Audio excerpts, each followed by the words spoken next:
All right. We're live. Game just started 10 seconds in. We're actually on time this time. We're getting better. Me and Tassos are locked in. I saw some demon emojis in chat. It's turned me up. My stream, my CHSN stream, just stopped working. Shout out to the best app on the App Store. Welcome to the live stream, everybody. We're on Discord now. If you are new or haven't listened to yesterday's episode, we are on Discord now. So if you want to join the chat in a different way or join the conversation in a different way, and also do that while we're recording shows, we got requests for that last time. Lee was live on Monday, right, against Rangers. So yeah, right on Discord. Dude, this is criminal. CHSN is doing illegal things to me right now. All right. I think we're fucking good. There we go. Sorry, boys. I'm lubed up, Lee. The Real Hawks commentator has arrived. This is the energy we need. Thank you for getting lubed up. That's what we want. Soderblom just covered the puck. 1833. Who's that? Timed that up perfectly too with the stream. Yeah, I literally, just as I said it, I looked and I'm like, damn, he's locked in. Did we just get kind of screwed out of a high stick there? Jason Dickinson bleeding from the face, from the facial region. We win the draw in our own zone. Ryan Donato with a nice face-off. Korchinski with the puck in our own zone. Let's watch. I want to see. I don't know about you guys. I want to see Kevin have a fucking night tonight. I want him to put up a performance that's like, nah, you can't send this guy down. I think that's what every Blackhawks fan should want. All right. Brody rings it up the boards to Bertuzzi. Taylor Hall kind of accidentally dumps it in. It's going to be icing.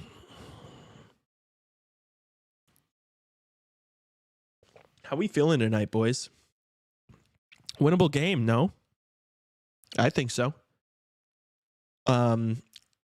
As you heard him talk, it's Tassos tonight in the producer chair. What up? What up? We're back, locked in together. Please turn your ringer off, Lee. I don't even know why it's on. I never have my fucking ringer on. I probably did it when I was frantically trying to turn the volume down. Very winnable game. I completely agree. Anders Sorensen is 1-1. Trying to make that 2-1. Let's leave the Preds alone last. Yeah. Dude, the Preds are in trouble. We were talking about it on the pod yesterday. Thank God we're not in their shoes. That would be such a shit position to be in. All right, Maroon has it behind the net. Passes it over to Smith, who wrists one on. Saved by Sorokin. Islanders move into our zone. Wyatt Kaiser kind of just got danced around.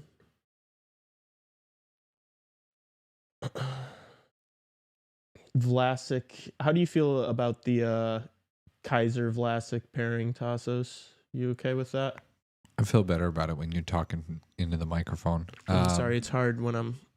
Let me move it this way. Yeah, there you go. Just because I'm watching and I've got a lot going on. A Bedard goal would be wonderful. I completely agree. A couple of points from him tonight would be sick. This is a bad team. I don't know if any of you guys were in the Instagram live I just did with Justin. Follow us on Instagram at Chicago Hockey Radio if you haven't. Tell a friend. Tell a friend. The Islanders are the team right above us in goals against in the league. I think we're like third from the bottom. Goals for, average goals per game. They're just like right above us with like 0.1 higher. So they're not really good at putting the puck in the net. Neither are we, but we're hopefully going to be better now under Sorensen. We want to see the same type of habits in intensity that we saw in that Rangers game. All right, Kurashev, Bedard line out. Bedard has some space in the offensive zone, tries a little saucer, gets all the way through. No one was able to get on it. Kurashev cycles it back to the point. Mikheyev has it down low. This is what we want to see. Allen maybe has a no. He's just going to send it behind the boards. Kurashev and Mikheyev are hounding the puck. Mikheyev comes up with it, gets tripped up. Nothing gets called. Bedard's able to keep it in the zone, though. I think Islanders are going to be able to clear here, though. Only because you said that it'll be a 1-0 Islanders win. Dude, you're so right. Honestly, I think what the jinx is like we thought. Thank you, Tassos. We thought I mentioned on the podcast like this game should be like on paper. This game should be a 2-1 game for either team. Like this should be a low scoring affair. But I feel like when everybody thinks that, that's when you just see a random fucking 4-5 game. You know. What is this? Bedard with some kids? What are we? We don't have any context for what's going on here, Tassos. But it looked like they're talking about the big rig. I love the big rig, dude.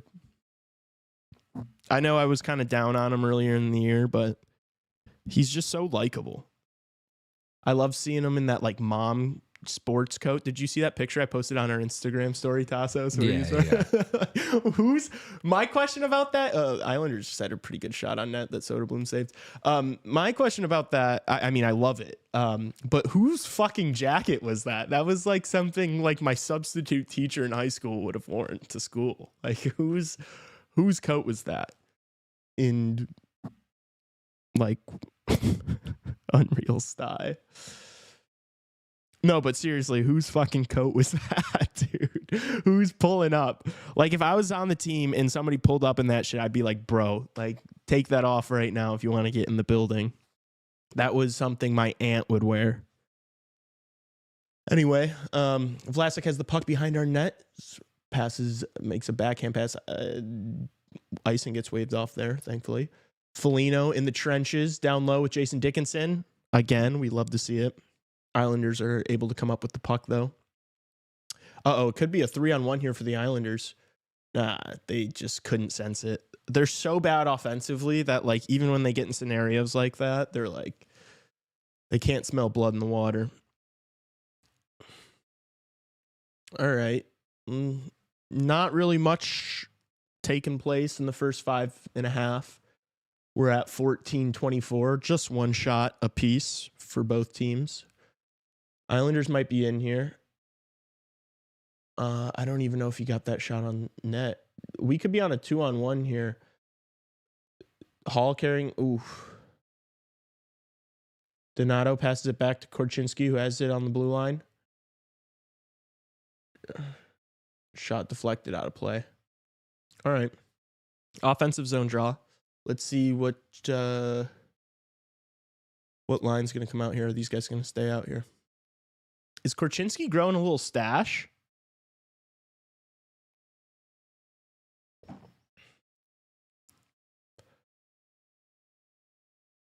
What's up? Oh, Donato getting tossed out of the circle. Hall loses the draw. Islanders are able to carry out. Nice defensive play by Korchinski there. Get a little tip on that pass. Hall's battling in our corner. We're able to come up with it. Bertuzzi flips it out of the zone. Oh my gosh, that hit. Donato just got absolutely fucking destroyed into the boards. That looked dangerous as hell. That was a scary hit. If that was Bedard, I would have fucking broken something by me. I would have accidentally broken one of these beautiful, expensive microphones. And Tassos would have punched me, and then we would have ended the stream. So good thing that was not Connor Bedard is what I'm trying to say. Stoppage of play here. Is that offsides? Gonna go to commercial break. Lucas Reichel. What a beast. 13-10 left in the first. Pretty sleepy start to the first. Kind of what we expected. Tassos. Lee. Me and Justin did score predictions on the IG Live. What's yours for this one now that you got to cheat and see the first 7 minutes of the game? 3-1 Blackhawks. That's what I said. I think now that I saw the first 7 minutes of the game, I might change it to 1-0. Oh my gosh. What's up, Daniel? How we feeling? Worst 3-0 ever.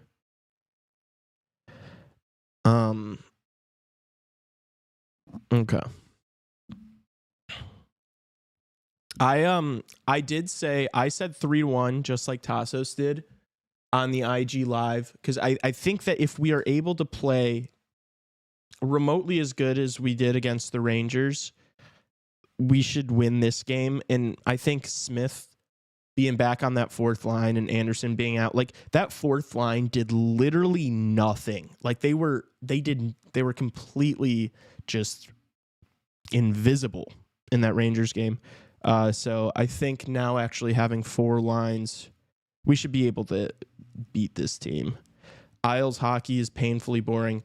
Dude, that's the thing, is like, I'm going to try to do my best and commentate this game, but like, I am not familiar with any, like, dude, I have not watched, I think I watched one Islanders game this season. And I mean, I definitely didn't watch the whole thing. Like I turned it off. Obviously, I'm not a masochist. I'm not going to watch 3 periods of Islanders hockey for no reason. But yeah, I'm not going to be able to tell you anything about their bottom 6, to be honest with you. But maybe we can learn more about them all together tonight. But also, if we just stomp them, I don't think we're going to learn much about them. All right, play is resumed. Kaiser's carrying it into the zone, dishes it off for who I think is Maroon. Islanders coming the other way. Lucas Bedard's out there with Reichel and Maroon right now. Vlasic gets a shot that's deflected wide. Bedard's able to keep it in the zone. Tries to move it down the boards to Maroon, but it gets taken. The Islanders are trying to clear their zone and are successful. Hawks go for a change. That was an interesting line. Maybe Bedard just double shifting there, I'd assume. All right, we're coming the other way. Teravainen with the Unks. Teravainen tries to work it to Foligno. The puck just got deflected behind Sorokin. To the point with Murphy, who sends it back down to Foligno. Teravainen.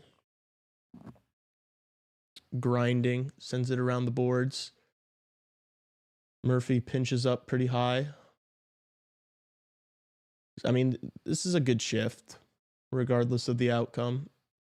Kept him in the zone there for a solid 40 seconds.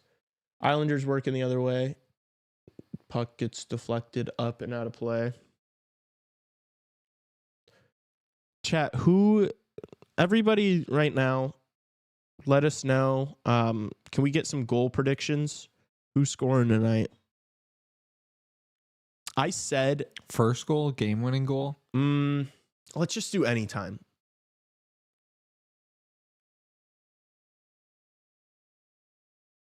I thought you were gonna leave here anytime. I said on the IG Live, I think okay, Justin's going with Reichel. I said Korchinski's gonna have a point. And I firmly believe that. I'm gonna say Taylor Hall's gonna score again tonight. I was just about to type that in Oh, really? Taylor Hall? into the chat. Yeah. Oh, shoot. I forgot the clock because I was talking. Soul says Vlasic goal. I was going to say Vlasic. We got a Donato. Okay, so we got Reichel, Donato, Vlasic. All right, a big rig. There we go. Hey, if any of you end up being right, you better talk your shit in chat. Let everyone know. All right, play resumes here. Islanders have the puck, and oh gosh, they're kind of working us. Korchinski's out there. Let's keep an eye out. See how he does here. Taylor Hall's kind of just got tripped up. They're in a foot race here. Islanders come up with the puck. Donato on the forecheck. Islanders kind of dumped center ice. Taylor Hall with a bad turnover. Kaiser and I think that was maybe just a bad change because I can't imagine they're gonna be wanting Kaiser and Korchinski on the ice together for too long. All right, 10:34 left in the first. Mikheyev carries it in the zone. Sorokin just lost his stick. I think the puck went up and out of play though. That was weird. He just kind of tried to throw a jab at it. The blocker. And his stick just went straight out of his hand. All right, offensive zone draw here for our first line. Mikheyev just being a pest. That's all he's got to do. That's all he's got to do on this line. Somebody in chat should have said fucking Mikheyev. That would have been a sick prediction because if he scores, I mean, he's playing first line minutes. You look like a genius. Now that the defenders are active in attack, can they please not lose the puck by the blue line? Yeah, obviously you don't want to see that, but I'd rather see the defenseman on this team like really engaging in the attack and like risk that, you know? Like I'd rather see that because the more our defense gets involved in the rush and the offensive zone, Bedard could be on a breakaway here. No, the Islanders are, oh my gosh, a spinorama. Kurashev isn't able to get anything on the shot. Good save by Sorokin. Oh my gosh, that would have been an unreal play. Battling behind Bedard from a really tough angle. Passes it back to Vlasic, who clap bombs one. Somebody on the Islanders must have just gotten a piece of that because he's laboring off the ice. But I was saying, like, I'm okay if we get losing is okay and getting scored on is okay. It's just like I want to be entertained and I want to see more offense.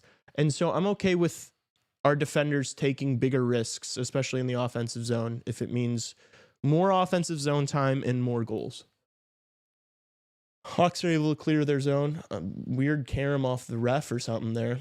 Reichel kind of being a big body here, carrying in the zone, but then eventually gets stripped. Hawks dump it in. The fourth line getting to work.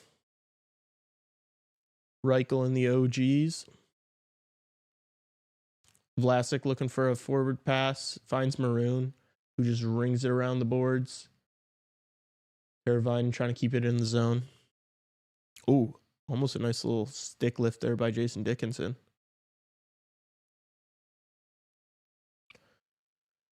All right, 8:30 left. Shots 4-4.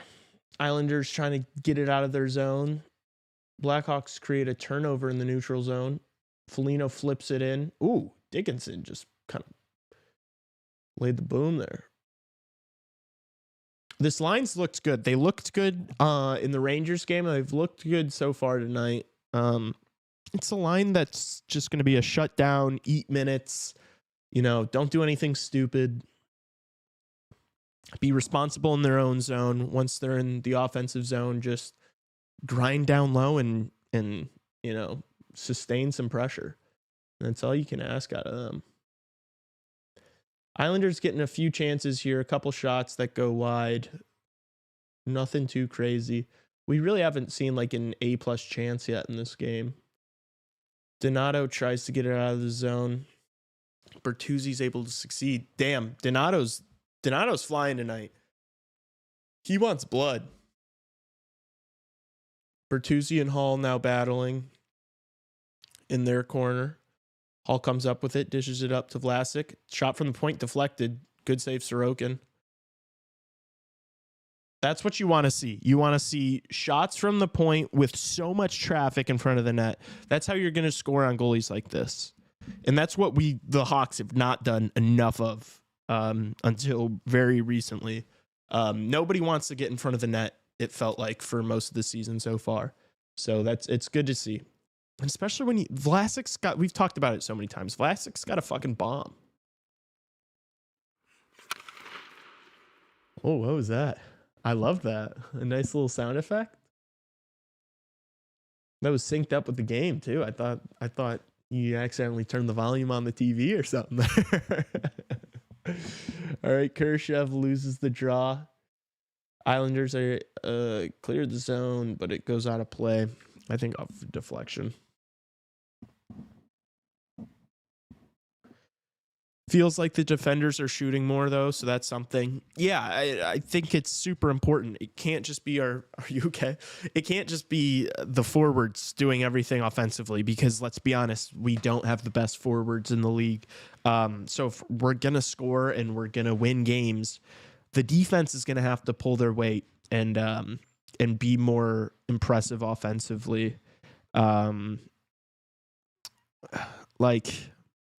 And as I kind of just said, like I'm okay with that trade-off. Like if our defenders are going to be more aggressive offensively, but we're going to concede more chances, I'll take that deal every single day. Because I don't know about you guys, but I'm so done, especially now that Richardson's out. I'm so done with just like the boring defensive style. Like if you're gonna be bad, at least be a little exciting, you know. At least have it be back and forth. At least be threatening, you know. If you have your defenseman pinching up high all the time and playing aggressive as hell, it's gonna be fun to watch. Like I'm okay. Me and Justin have said it a million times. Like I'm okay with 4-3 losses, you know. Like I'm fine with that. I just can't do any more of these 1-goal losses. At least be the Sharks. Exactly. I've heard so many people mention the fact that the Sharks are clearly more entertaining to watch than we are. And it's really because they're playing a lot of their young talent. And yeah, they're not really overly focused on being the best shutdown team. Great. This is my fucking CHSN. These crooks. Yeah, the Sharks aren't trying to be like a crazy shutdown team, you know.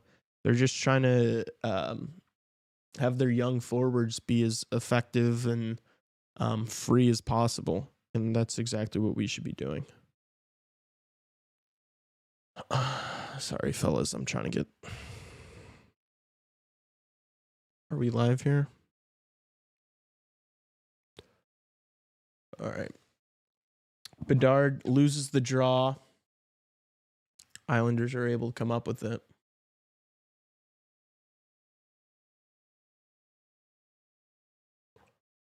Islanders going to clear the zone, unfortunately. Uh-oh. They're in on breakaway. I think he might have just missed the net there. Did Soderblom get a piece of that? I don't have audio, so I don't know if he got a piece of that or not. All right, Kershev trying to go to work. He kind of just gets muscle off the puck.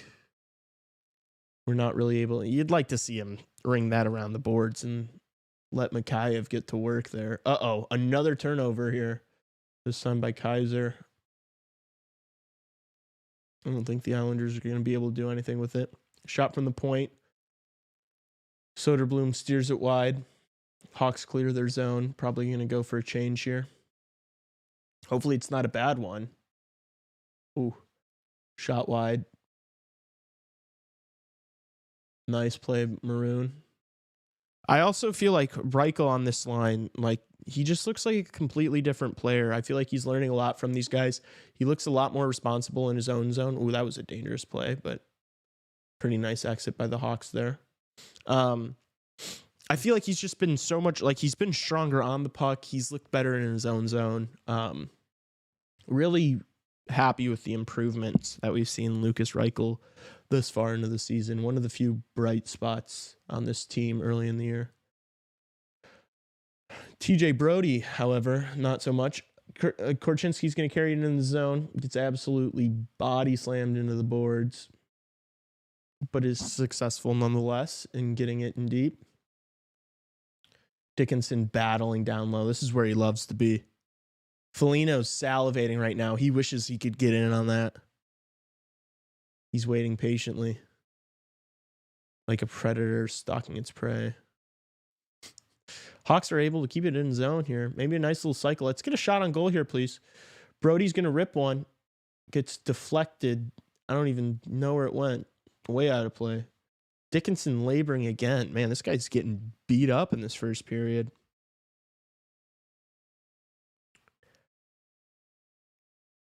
Okay. Oh, I think we're going to actually go to the power play here. Sorry. Again, no audio, so I don't hear the announcers picking up. Yeah, a little cross check there to the back. That's pretty weak. Surprised that like hurt him so much. That's a little concerning. Hopefully that's not like a serious injury. Like a low back or a hip thing, because those are the worst. Hawks going to go to the power play here.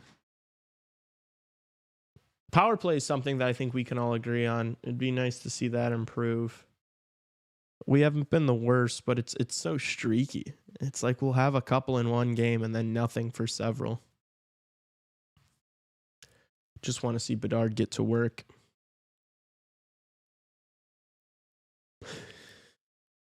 For those of you in here, how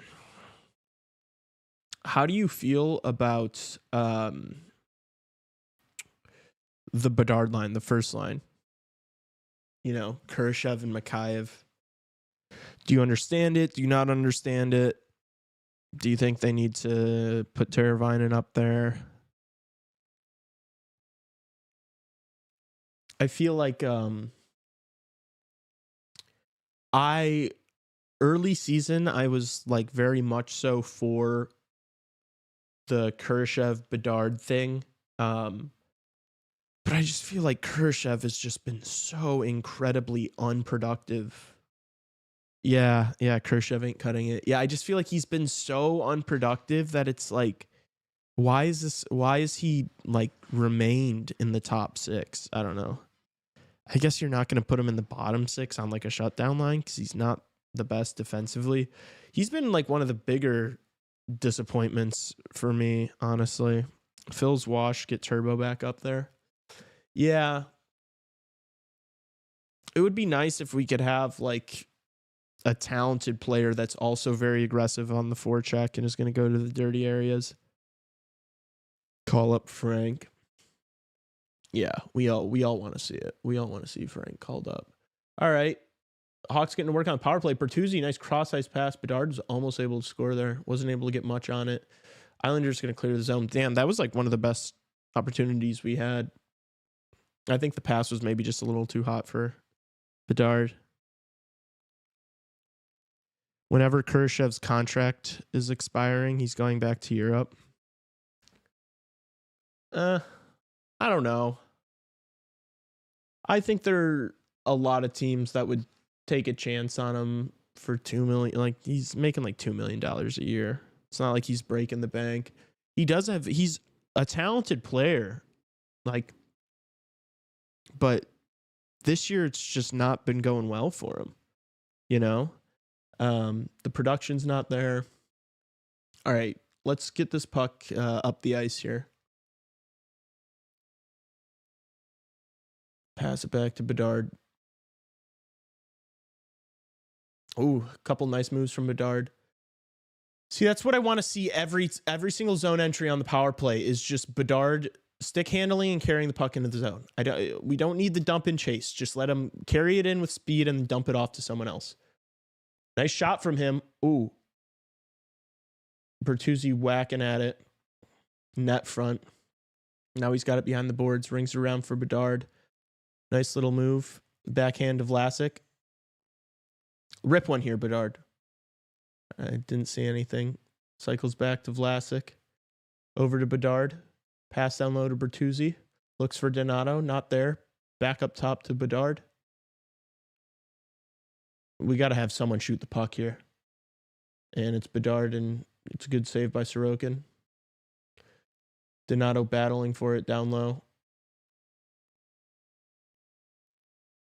Ooh, nice pass to Bedard. Oh my gosh, what a goal. Holy shit. And he does, are you not entertained, the fans? Woo! Disgusting. Nice play from Donato. What a toe drag. Ugh. Gross. Disgusting. Let me see this again. I was just about to say maybe Donato should be on the first line with Bedard. Oh my gosh, he just pants those dudes. Fucking spam that shit. Sheesh. Glove side. Sorry, Sorokin. Oh my gosh. Oh, that's on the Bedard highlight tape. We're gonna see that a couple times on New Year's Day or New Year's Eve in the promo to the Winter Classic. That's like top 5 goal for him, I feel like. That was fucking disgusting. Yeah, drop the emojis in chat after that one. All right. Just said it. We watched Bedard cook on the power play. That's exactly what we wanted there. Put Donato on a line with Bedard. I feel like he's obviously he's scored a lot of goals this season for us, but he's also so aggressive on the forecheck and he's like hungry for pucks. Let's get back to work here. We got Hall, Kurashev, Foligno out there right now. Just because, I mean, that first power play unit literally was just out there for what? Almost 2 minutes. So mixing up the lines a little bit here, just so those guys can kind of catch a breather. Islanders carrying it into our zone. Might have an odd man rush. Good save by Soderblom. Geez, Kurashev looks exhausted. He's going to flip it up and he needs to get off the ice. Clap on from Smith. Weird reaction by Sorokin there. It's like hit his shoulder blade. Mikhaev has it down low. Oh, Kurashev with a great opportunity. Really good glove save from Sorokin. He was kind of wide open right there. Sorokin does look injured. I don't know why he looks like he's laboring around. Islanders going to go to a power play here. I didn't see it. Is it on Smith? I think Sorokin might be injured. Yeah, he definitely looks shaken up. I think that bomb from Smith. Oh, fuck. Greg Smith just punched a guy in the face. All right. It's not one you want to really be taking. Damn, you missed the goal rager. It was a fucking beauty.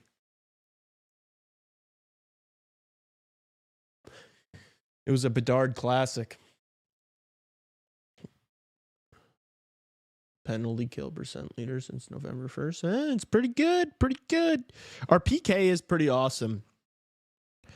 I need to knock on some sort of wood after saying that. We're going to get scored on here after I just said that. Yeah, that's a really dumb penalty. I do kind of, part of me loves the aggression, but that was a stupid ass penalty to take. Really good interception by Foligno, who's able to clear the puck down the length of the ice. Dickinson and Foligno are such good penalty killers. Nick Foligno is going to be killing penalties in the league till he's like 45. Just kidding. Puck out of play here. Going to be a face-off in our zone. I don't know. I'm saying W, Craig Smith. If we're able to kill this, I support punching people in the face. Nowhere near your net on the complete other end of the ice. It's a good place to take penalties. Giving me proper Rangers throwbacks from letting them score with 20 seconds or whatever it was. Yeah. Wow. Good save by Soderblom. He's looked strong so far. He's only faced 6 shots, but he's looked okay. 45 seconds left in the period. Minute and 15 left on the power play. Islanders, oh my gosh, they just had a blowout. We should be able to clear the zone here. Yep. Foligno's going to hoist it out of the zone after that blown tire. Islanders probably one last rush here. 23 seconds left in the period. Polak's carrying it in the zone. Kaiser, nice. Was able. Oh, Kayev could have been on a breakaway there. He was a little stronger. Allen's got to get over it. We got Allen and Kaiser out there together. Just putting some trust in the young guns. Don't hate it. Teravainen's going to be able to carry it out of the zone, and play is going to expire. All right. Can't ask for a better first period. A Bedard goal. Hawks up 1-0. Pretty solid first period, you know. We're out shooting them 11-6. Solid play from Soderblom so far. We've looked okay. We haven't, like, offensively, we haven't generated any really good chances outside the Bedard goal, obviously. But that wasn't even really a good chance. That was just Bedard doing what Bedard does. But yeah, people are going to say sophomore slump. He's going to say, are you not entertained? I could watch that all day. That gets me a little excited. How do you feel about that, Tassos? That little Selly there. Yeah, it was a really nice goal. I like the growth. I think I've said this a ton, that I think the Bedard sophomore slump narrative is not really legit, and that I think it's way overblown and just something clickbaity that people can write for a lot of headlines. So I'm not really on that board. So nice goal. Yeah. Also, I think with the sophomore slump thing, it's a lot of the people who like constantly say it. It's more like they're not really watching the team. They don't know what's going on over here, and they just see the numbers, and it's like, yeah, sophomore slump. I guess the goal drought was like reason enough, but I think he's back. I think he's snapped out of it. The past few games, he's looked a lot better. I think he's back. I think he's going to be point per game. I think he'll get up to that pace, especially if we're playing more offensively under Sorensen. We're not just in our own zone all game long, every single game. I think he's going to get up to a point per game, which would be awesome, you know, on pace with a lot of the greats. So, what do you think? Should we chill for a bit, hang out, or do you want to run the clip from the podcast? Yeah. We should probably let's take a break here. Let's send it to a break. All right, we're gonna play some of the podcasts from yesterday. Just want to say, because Lee didn't read the text I just sent him, to subscribe. And obviously, if you're watching this right now, you're obviously subscribed. But help us pile it up if you're enjoying this content. If you want more of it from Lee and all of us, and Justin's going to be here next week, and we're going to do a big in-person one for one of the games. We're going to decide it probably this weekend and let everybody know after one of the post games this weekend. But we're going to live stream one game together. We might go to a game next week together. So make sure you subscribe. Tell your friends to subscribe. Any other Blackhawks fans in your life, seriously, even if they're not like super, what's the word? Like technologically savvy. You want to be able to like just do it for them and help us pile it up. And same with the Instagram followers too. DM it to a buddy or a few buddies, and we're probably going to do like another giveaway or something like that. I don't know. We got to come up with something creative. Yeah.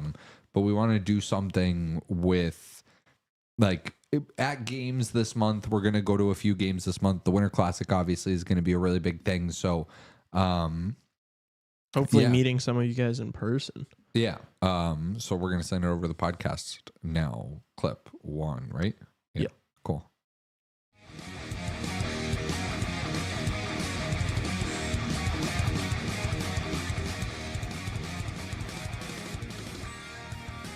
Welcome back, Chicago Hockey Radio, NHL Hour.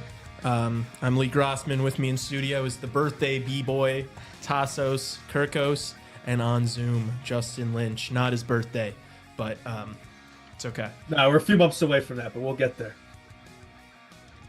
All right, NHL Hour. I alluded to it. I'd like to start with the Colorado Avalanche. They just did a goalie swap, basically, with the San Jose Sharks. Yeah, they shipped off Forgiev. It's like kind of putting a Band-Aid on the issue, though. No? Yeah, I mean, it's like now you have Blackwood and Wedgwood. I mean, it was hard to get worse than what they had. It's an improvement, but like it's not like that's like a I don't know, a Stanley Cup caliber goalie tandem. Not that Darcy Kuemper is definitely better than what they have with Georgiev, but still, it's like that team. I do think the way it is now, with the lack of depth compared to what they had before with the injuries, it's like I don't know if it's good enough to win with that goalie tandem. I think it's good enough to get to the playoffs, but like when they get there, it's probably gonna be the same deal like his last couple of years. I'm not sure if they're really a cup contender. Yeah, I mean Blackwood, Wedgwood, it's better than no wood. Miles Wood. Gotta have the wood. Yeah. Morning wood. Okay, dude. Anyway, yeah, I mean, Georgiev's save percentage this season was atrocious. What is it, like 870 or something? Yeah, it's really bad. Yeah, yikes.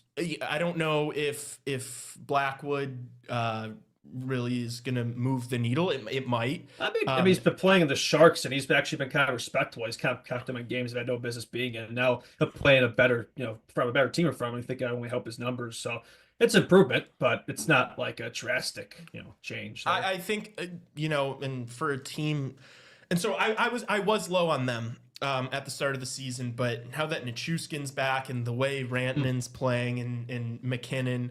They had 10 points last night between them two. Yeah, I watched some of that game last night and I was like, shit, I was so wrong. This team is really fucking good. The team isn't that good. It's just their top three, the threesome, so good. Who knows what Gabe Landeskog's up to? I have heard Maybe nothing. He's probably with Jonathan Toews right now on a healing spiritual journey. He probably should be. Yeah. You think right? That's what he needs to heal, Yeah, who knows? I feel like they said like this is the season he's gonna come back, and we still haven't heard anything. And he has not even a semblance of an estimation of when he's gonna be back. So at this point, it's like might be another lost year, and he might. I mean, if you're missing 3 years of hockey, it's like, can you really come back from that? I know Mario Lemieux did it, but like Landeskog is good, but he's no Mario Lemieux, so I don't know. That might be a bit tricky there. Yeah, but that team is scary, and especially since I feel like the West is kind of wide open a little bit this season. Now that they have a goaltender with a save percentage above 900, I mean, they could realistically beat anybody in a 7-game series. And they're still not fully healthy yet, right? There's still a lot of good guys out right now, right? Like Duran, I think he's still out. Is Lehkonen still out? What's his deal? I think I'm not sure. They've had a few guys, few injuries. Isn't he back? He is back. Okay, my bad. So who am I thinking of? There's somebody else I'm thinking of who's out. I don't know. Somebody's with. But yeah, they've been struggling with a lot of injuries. Manson's on the decor. I think Tays got back too. So yeah, I mean it's looking better now. And the roster suddenly doesn't look so bad when it's a bunch of random guys in that bottom 6, like early in the season, right? Like the whole team was out and it didn't look so hot. But now it's like you got your normal guys back. There's a squad here, right? You still got Ivan holding down the 4th line. But hey, don't disrespect Ivan Cubed like that. He's him. They've got Josh Manson on IR, Tucker Poolman on IR, Jonathan Drouin's still out, and Gabe Landeskog is taking peyote right now in North Dakota. I thought that sounds about right. Duran was back, wasn't he? Daily Face-Off is my scripture. So if Daily Duran was what I was thinking of. I don't know why I said Lehkonen. Yeah, he's clearly back. He was back. Like, I don't know what I was thinking. But yeah, most of the team's back now. Yeah, Justin, what were you thinking? Can't believe it. What the fuck? Dude? I don't think I am thinking today. No, I mean, not to make excuses. They say no excuses, but I think finals have brain rotted me. So yeah, if I say a lot of weird shit today, then that's why. That's right. How did the final go today? Decent. It was a history final, so that's my wheelhouse. I'm always good at history, so I think it did well. Yesterday, I'm not sure, or Monday, and then tomorrow it's going to be a bit tricky, but we'll get through it. And I'll be able to give all my focus to CHR this winter break. I look forward to actually being there in the studio with y'all. It'll be nice. This is way more important than school. So yeah, no, like fuck school, right? Who needs that degree? Ooh, all right. The degree is the backup plan at this point. All right, NHL hour. Where are we going from the Colorado Avalanche? Are we staying in the West? We've been in the NHL hour. I think you guys should talk about the sorting out the mess of teams in the Metro, and also the fight for the second wild card spot, or really both wild card spots in the Eastern Conference right now, especially because I'm going to leave the moment my phone dies. And And and you're trying to make it die as soon as possible. yeah, I'm just running it right now. No, I'm looking at stuff. I think I alluded to this on an earlier show, but it's like there's always been this narrative around those three same teams in that LAC division. Like what's going to be the year that they finally break through, right? And so far this year, those three teams being the Senators, the Red Wings and the Sabres, it's looking like the same deal. If anything, it's looking worse. I mean, not a single one of those teams is over 500. They're all below, and they all have 26 points. They all have pretty much identical records, all in pretty much identical situations, and their rebuilds are taking years and years to develop. So I think that's kind of something interesting to follow. I mean, look at all three of those teams. I don't think any of them is really close, to be honest with you. Like a lot of people have the Senators; they were a popular pick, but they've been kind of a disaster. I mean, I don't think they're going anywhere. The Red Wings, that team is just bad. Yeah. I mean, flat out.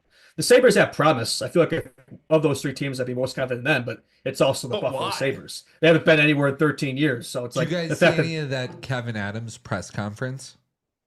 A little bit. From last Friday. It was crazy, dude.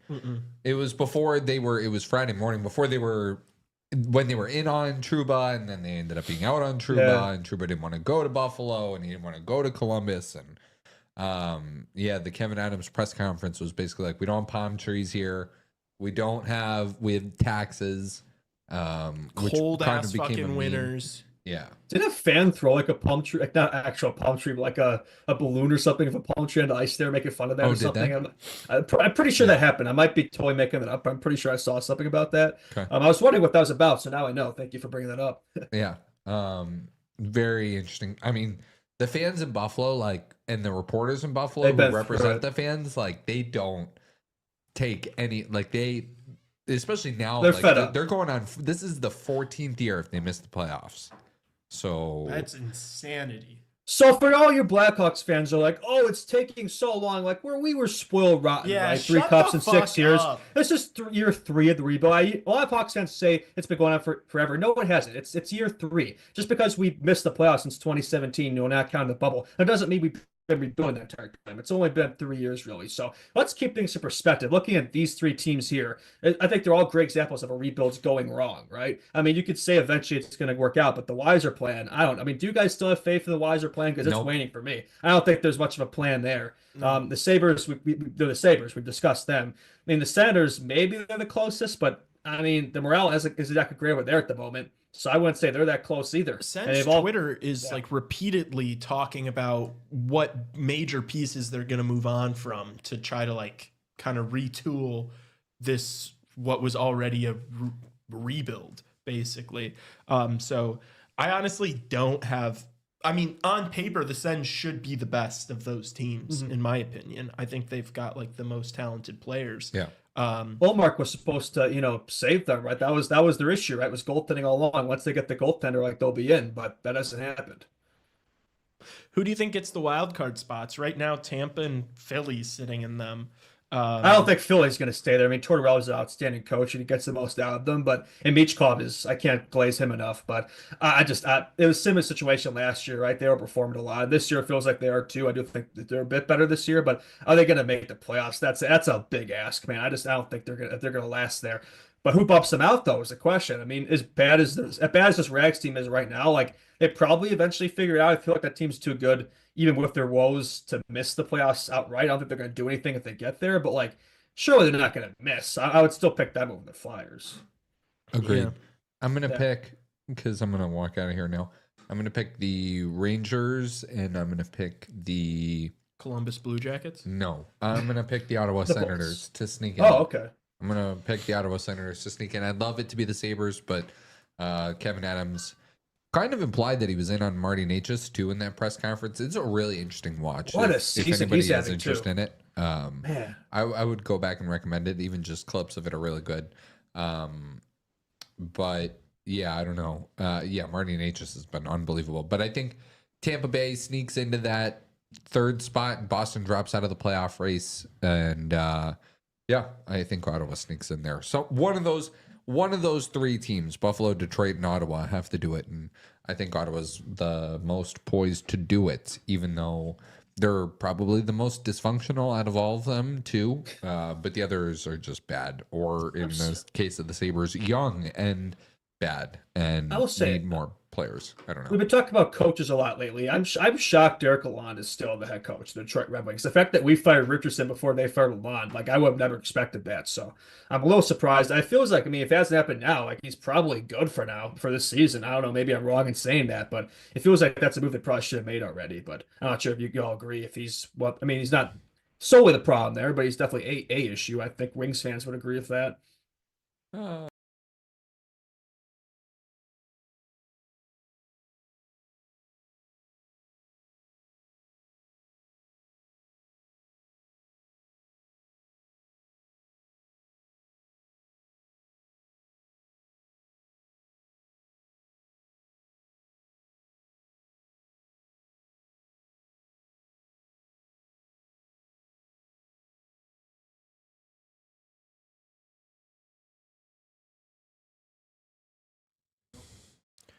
What were those guys yapping about?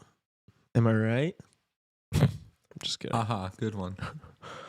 I'm just messing around. We're having fun. Drouin is still out. Came back for 2 games, then got back on IR.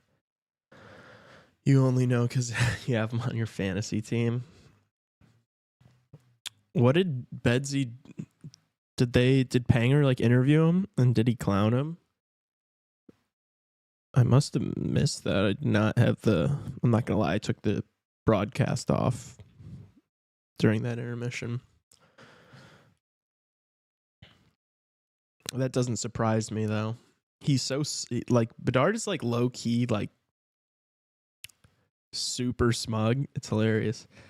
Rager finally saw the goal, dude. That shit got me excited to say the least. It was beautiful. It was vintage Connor Bedard.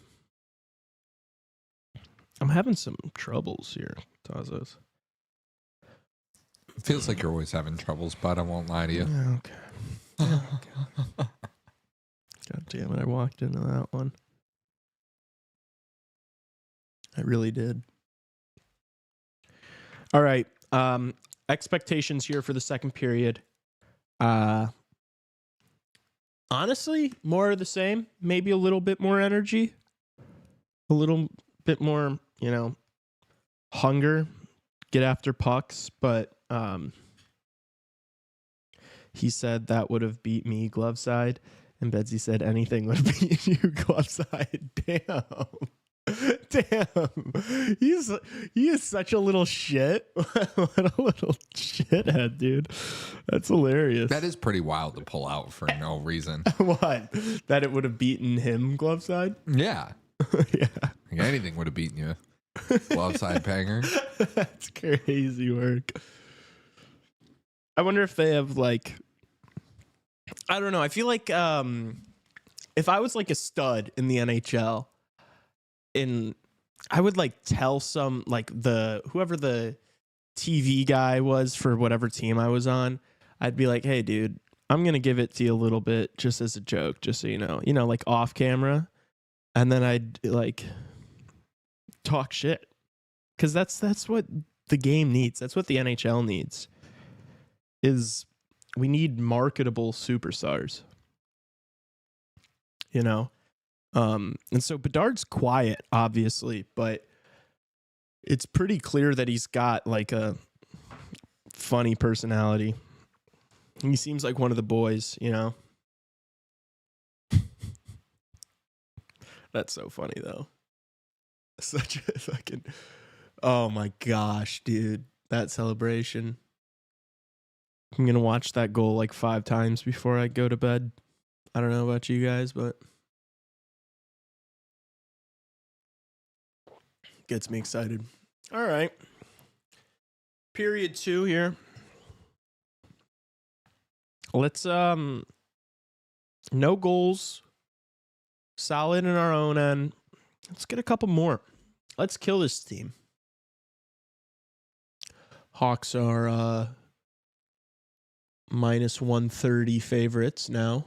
They were like plus 130.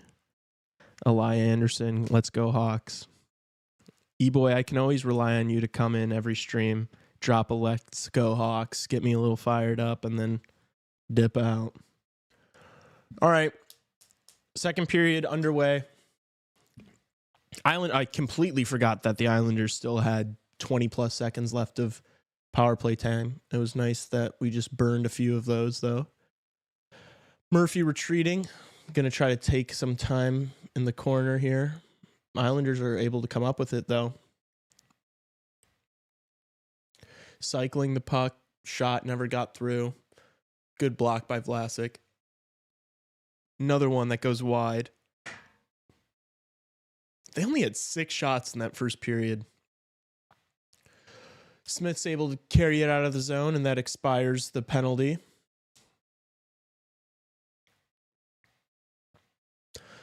Both teams back to full strength. Shots are 11-6 in favor of the Blackhawks. 1 minute into the second. Islanders flip it out of their zone. That's going to be offsides by a very large margin. Who scored for Hawks? Mr. Connor Bedard, who you think, Elia Anderson, who you have said multiple times to me is a bust.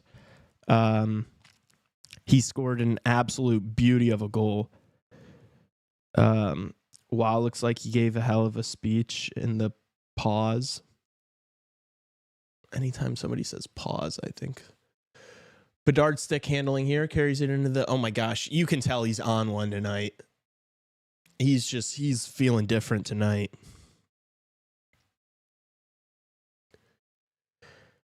And this might be a few point night for Bedard. He's feeling it. All right. Korchinski rings it around the boards. It's not going to go nearly far enough for icing, but it clears the zone. A Bedard hat trick. Let's manifest it. I feel it. Just keep playing him. You know, give him the minutes tonight. Give him 24 minutes tonight. Let him go chase it. Let him go get it.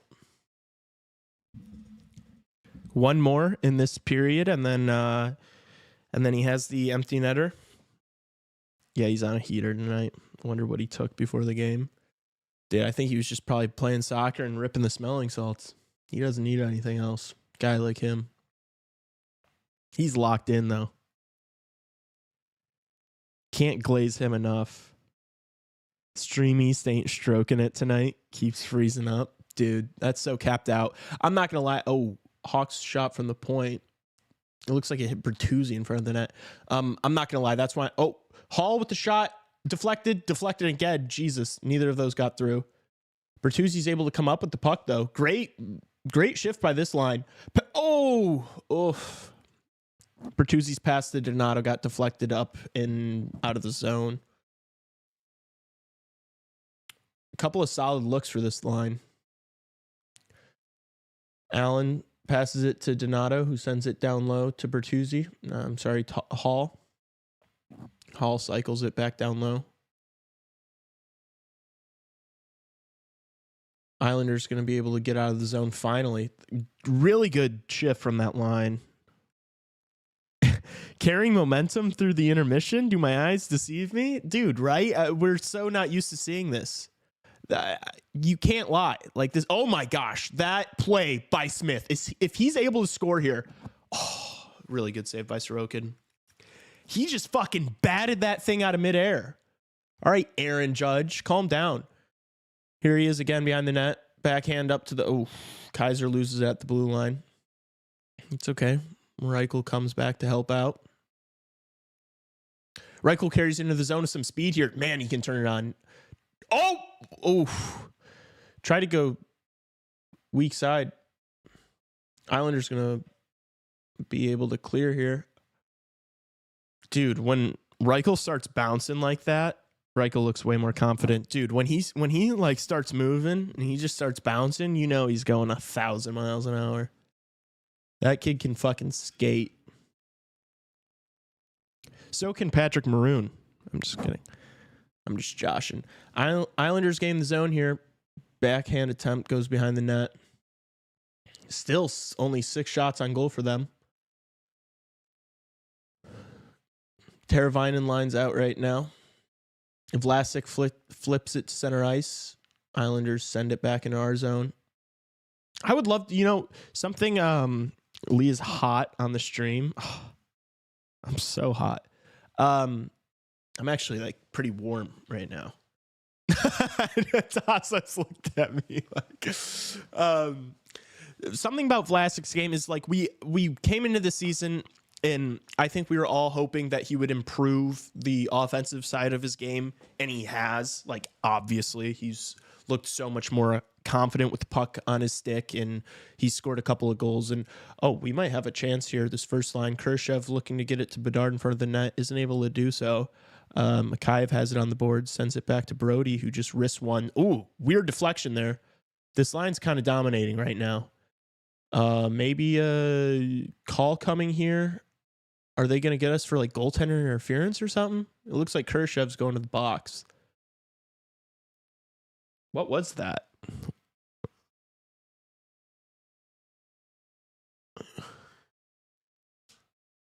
What are they saying he did?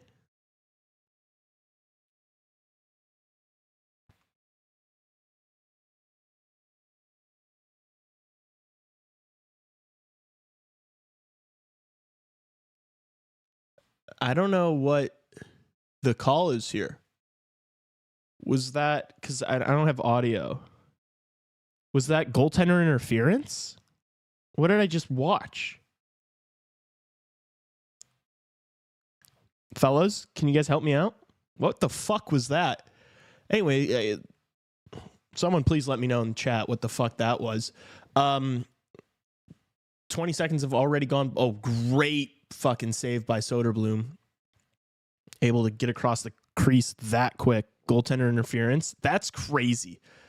That's been such a problem this year, the goaltender interference calls. They've been so inconsistent. Like, how is that not called? I was just watching what a save by Soderblom. Holy shit. Regular interference.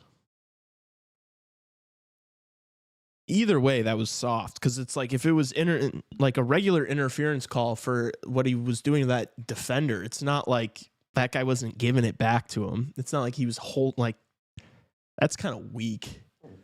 Not kind of. That's a very weak call. But we're already 45 seconds through this power penalty kill. Nice battle there from Teravainen. Islanders are going to have a shot deflected wide. I guess they didn't give Soderblom credit for that save. Because now they only have 7 shots. 45 seconds left in the penalty kill. Islanders haven't really done anything with this. I actually don't know. They probably showed it and I didn't see, but I don't know what their power play percentage is, but I would imagine it's not good at all. It is sick that like our penalty kill has been as good as it's been. 20 seconds left though of this one. Puck goes out of the zone. Just bad passing. Rough look on the refs after that one. Yeah, I don't know. That didn't make sense to me, but what did you think about that fucking? It was kind of weird, right? Yeah. Islanders just ripped one. Damn. What a shot. Chalowski. Fucking a guy with a name like that, you better have a fucking slapper from the point. You know what his first name is? Big? Dennis. Dennis Chalowski. Am I pronouncing that name right? Yeah. Chalowski. That's pretty fire. Polish as hell. Man. Soderblom. That kid Tiplikov is good. Yeah. He's having a nice first year in the NHL. Did somebody get a piece on that? Getting beaten from that far away is pretty bad. By Dennis Chalowski. By Mr. Chalowski. Shout out my boy Dennis.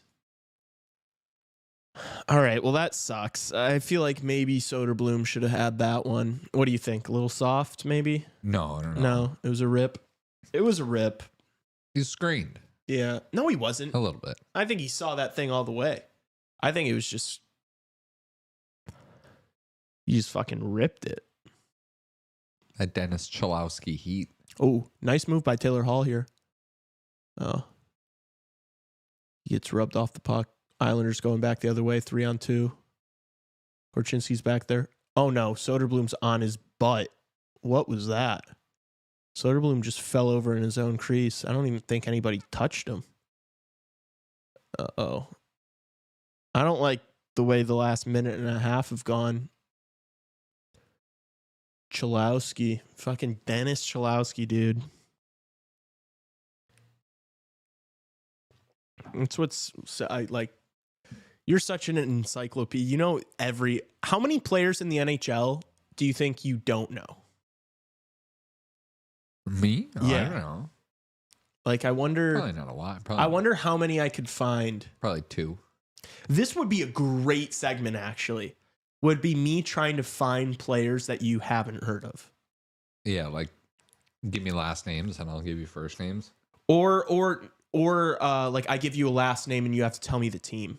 Oh, that's a good one. You know, we should actually do this because that's we quick. could do a segment. I brought it up as a joke, like still in the NHL or not. That'd be good too. I am not even close to Tassos when it comes John to like Merrill still just in the general NHL or not? I have no clue. John Merrill is still in the NHL. I don't know who that is. Dude, my like just like basic NHL knowledge is nowhere near what Tassos is. Jeez, that's a mouthful to say. Tassos is. That would be a fun game though, trying to research players that Tassos doesn't know. We're going to do that soon. All right, fourth line getting back to work in the offensive zone. Maroon and Smith grinded down low. Reichel's looking for some crumbs. Dude, where's my geek bar?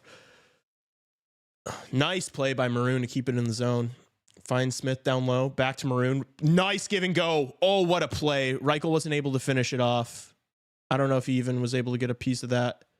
That was a sick play by them. That line is so tough. I'm probably somewhere in between Lee and Tassos. Yeah, probably. Probably. Pause.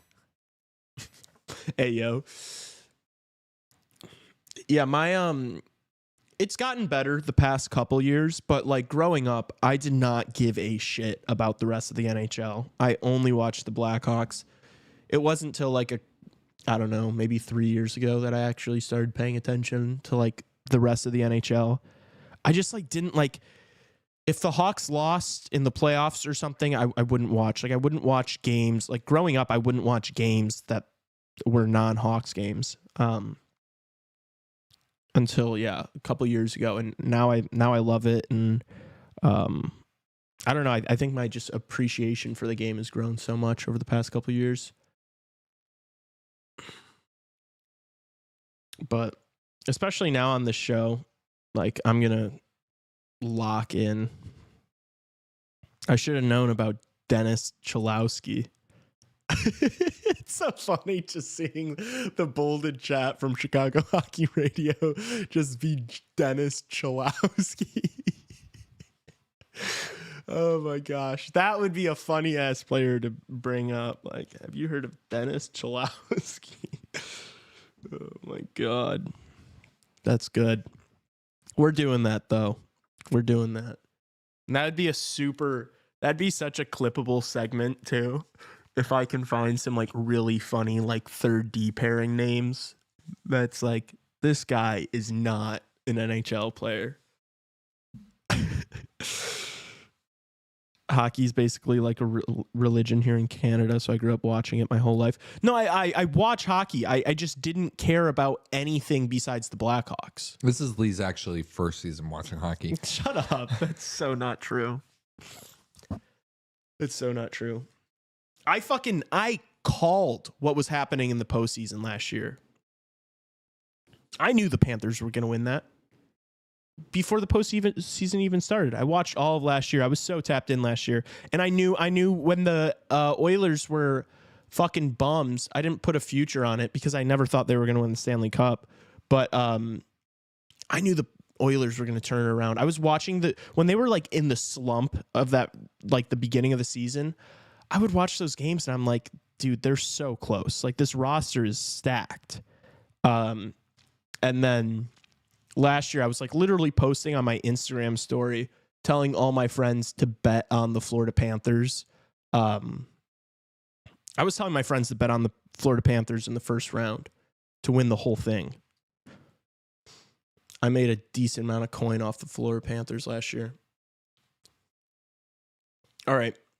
Play resumes. Or I just started paying attention again. Cholowski was a first-round pick in 2016. Cholowski's goated. Nice stop there from Soderblom. I don't know if he's going to get credit for that.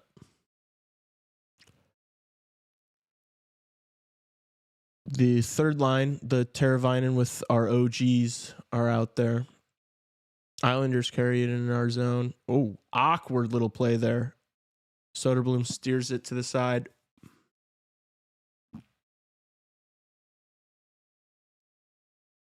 Hawks go for a change. We really have not done much. Haven't had much offensive zone time this period. These guys kind of need to wake up here. Hall's kind of in a foot race here. You should just rip that. I guess we'll take some zone time. Waiting. Pulls up. Shots deflected. Donato has it. Back to Kaiser, who wrists one. Ooh. I don't think Sorokin saw that.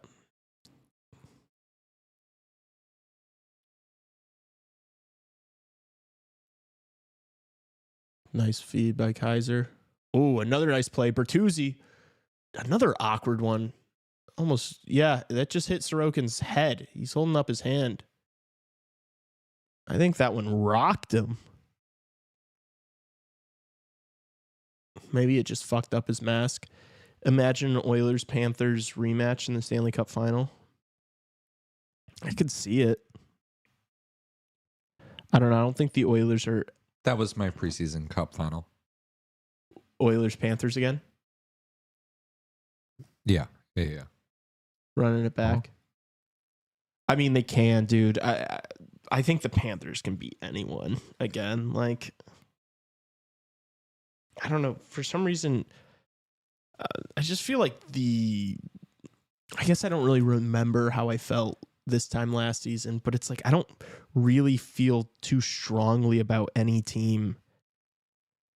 I've said on the podcast that I think Dallas's roster is like, when I look at that roster, that's like a team that can win a Stanley Cup. They obviously haven't started as good as some other teams in the West.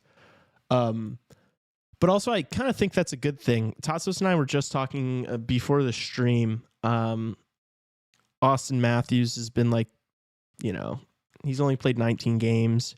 He's only got 9 goals, which is bad for Austin Matthews, which is crazy. But it's like one of those things where sometimes you don't want to get too hot too soon. Like the Winnipeg Jets, like starting off that crazy streak, obviously wasn't going to be sustainable. Sometimes it's okay to start a little slow. And then I think that was the case with the Oilers. They started off horribly, fired their coach, and then turned it around. And then once postseason got there, they were locked in. So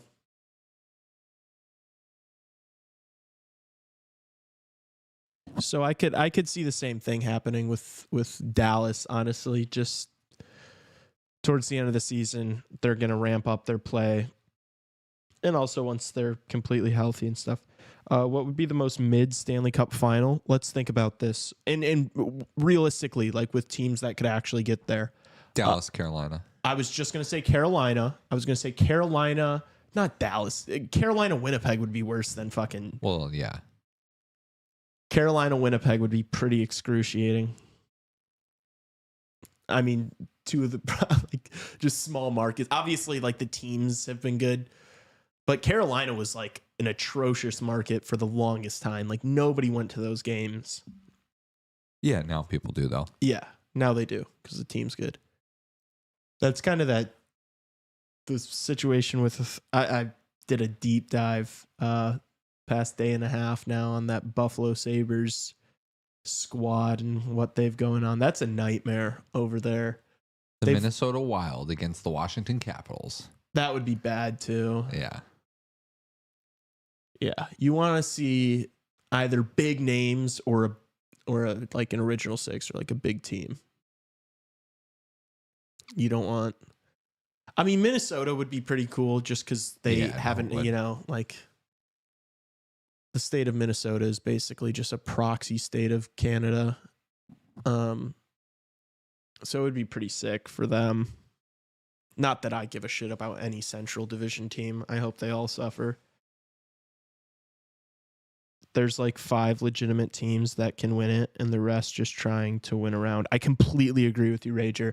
And that's how I think that's the case every single season for the most part. Like that's how I felt last year. I didn't think that, like, people always say like once you get there anybody can win it, but it was like I knew fucking Boston and Toronto weren't winning last year.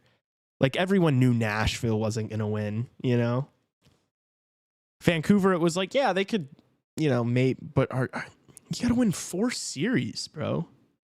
That's like insane. How are Washington leading the Eastern Conference? They've turned it around. Spencer Carberry, man. Yeah. Oh. 6:40 left in the second. Shots are 16-10 in favor of the Blackhawks. It's all level, though, 1-1. Their decor is unreal. Same with goaltending. Shout out Jacob Chicken. Logan Thompson. Is he Canadian? Is that Logan Thompson? Yeah. He's the best Canadian goaltender. Yeah. Sorry, I muted myself. He's the best Canadian guy. goaltender in the NHL, and they left him off the Four Nations roster. Yeah, that's crazy. Dylan Strome has been unbelievable. Quietly one of the best players in the league this year. Also left off the Canadian roster. I had him on mine. Oh, I just got a notification that the Islanders just scored. I don't know how far back our stream is. That fucking pisses me off to no end. It's the 4th line out.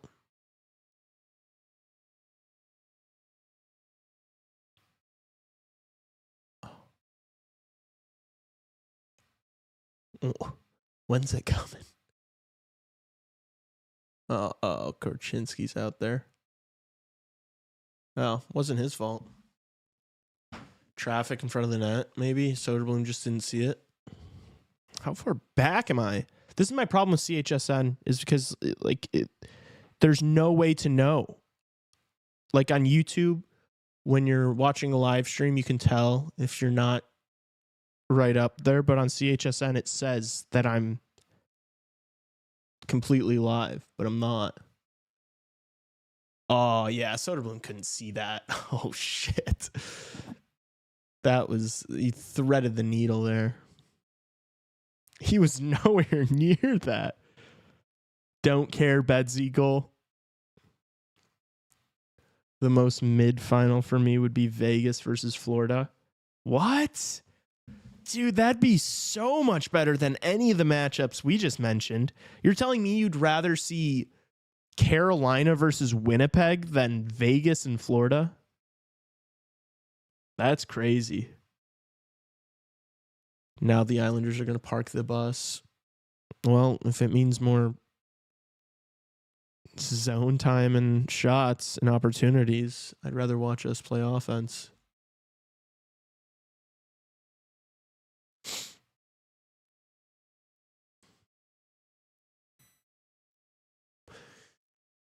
I wouldn't mind if the Islanders parked the bus.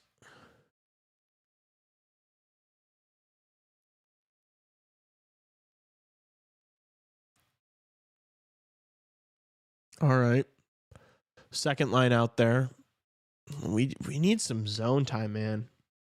Give me Rangers versus Stars. Yeah, obviously the Rangers, like, biggest market. never going to be bad for the game of hockey if they're in. No one likes Vegas. Yeah. The LTIR merchants. That's true. Can we just draw penalties? Islanders bad on the PK. Yeah, well, we need to have the puck in their zone and like be threatening to draw penalties, which we're not doing so far. Hawks lose, but Bedard goal. Yeah. B-Hawks memes is loading up the fucking... Oh, E-Boy said, give me Rangers stars. That would be solid, Elia. That would be solid. I'd like, also like a Leafs Oilers. Ooh, give me that all day long. Gosh, that would be... Canada would be shut down during those Have games. you seen this commercial? It's a good commercial. The goalie interference one. Or it's the tipping one, and it's like, oh, tipping's gotten out of hand with the goalies. It's a good commercial. I saw that making the rounds today. I haven't seen it yet. Yeah, Leafs Oilers would feed the entire nation of Canada.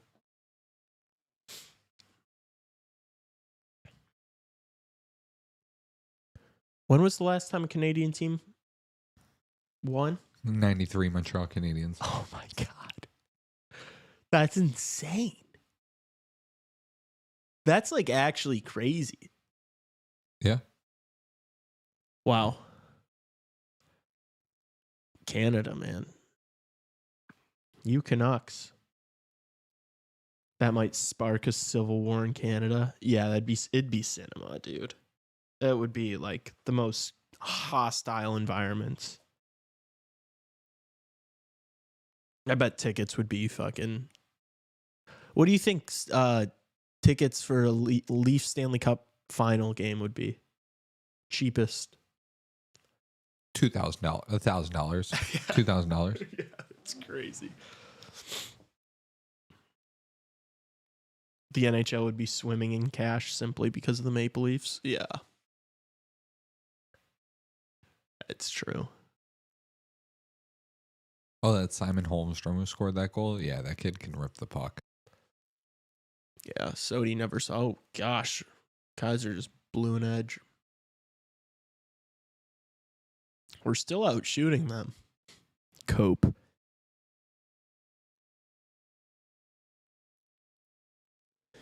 Islanders trying to clear the zone here, and they're going to be able to do so. Teravainen's hawking. We've got our third line out there. Can I see Bedard again, please? We got to wait to enter the zone. We don't want to be offsides here.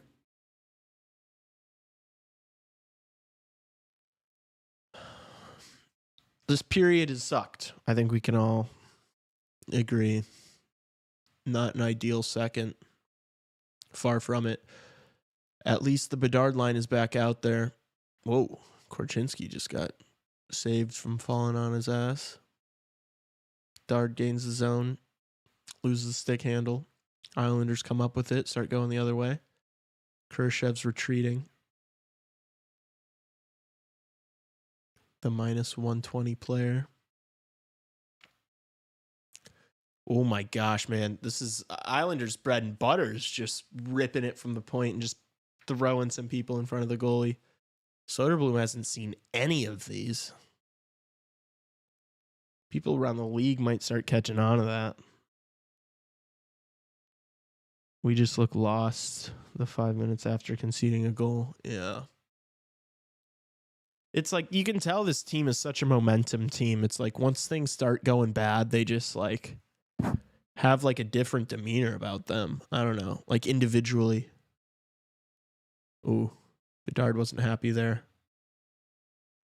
Nice save by Soderblom. Oof. Yeah, we're getting bodied right now. We're getting dominated. I really want to see a Hawks versus Rangers original six final in the future. We almost had that in 2014, but the Kings ruined it. Yeah, dude, that was that Alec Martinez goal. I'll never forget that. I cried all night. My family we were going on vacation the next day, so I was supposed to be like packing, and I just laid in bed and cried all night long. And then like barely watched the finals because I was like, I don't give a shit about this. And we knew the Kings were going to win that. The West was so much better that year. And honestly, the case for like most of the early 2010s, it was the West and then the rest. That's a bar. All right, Taylor Hall, let's see something here. Connor Murphy tries dumping it and is not successful. Islanders coming the other way.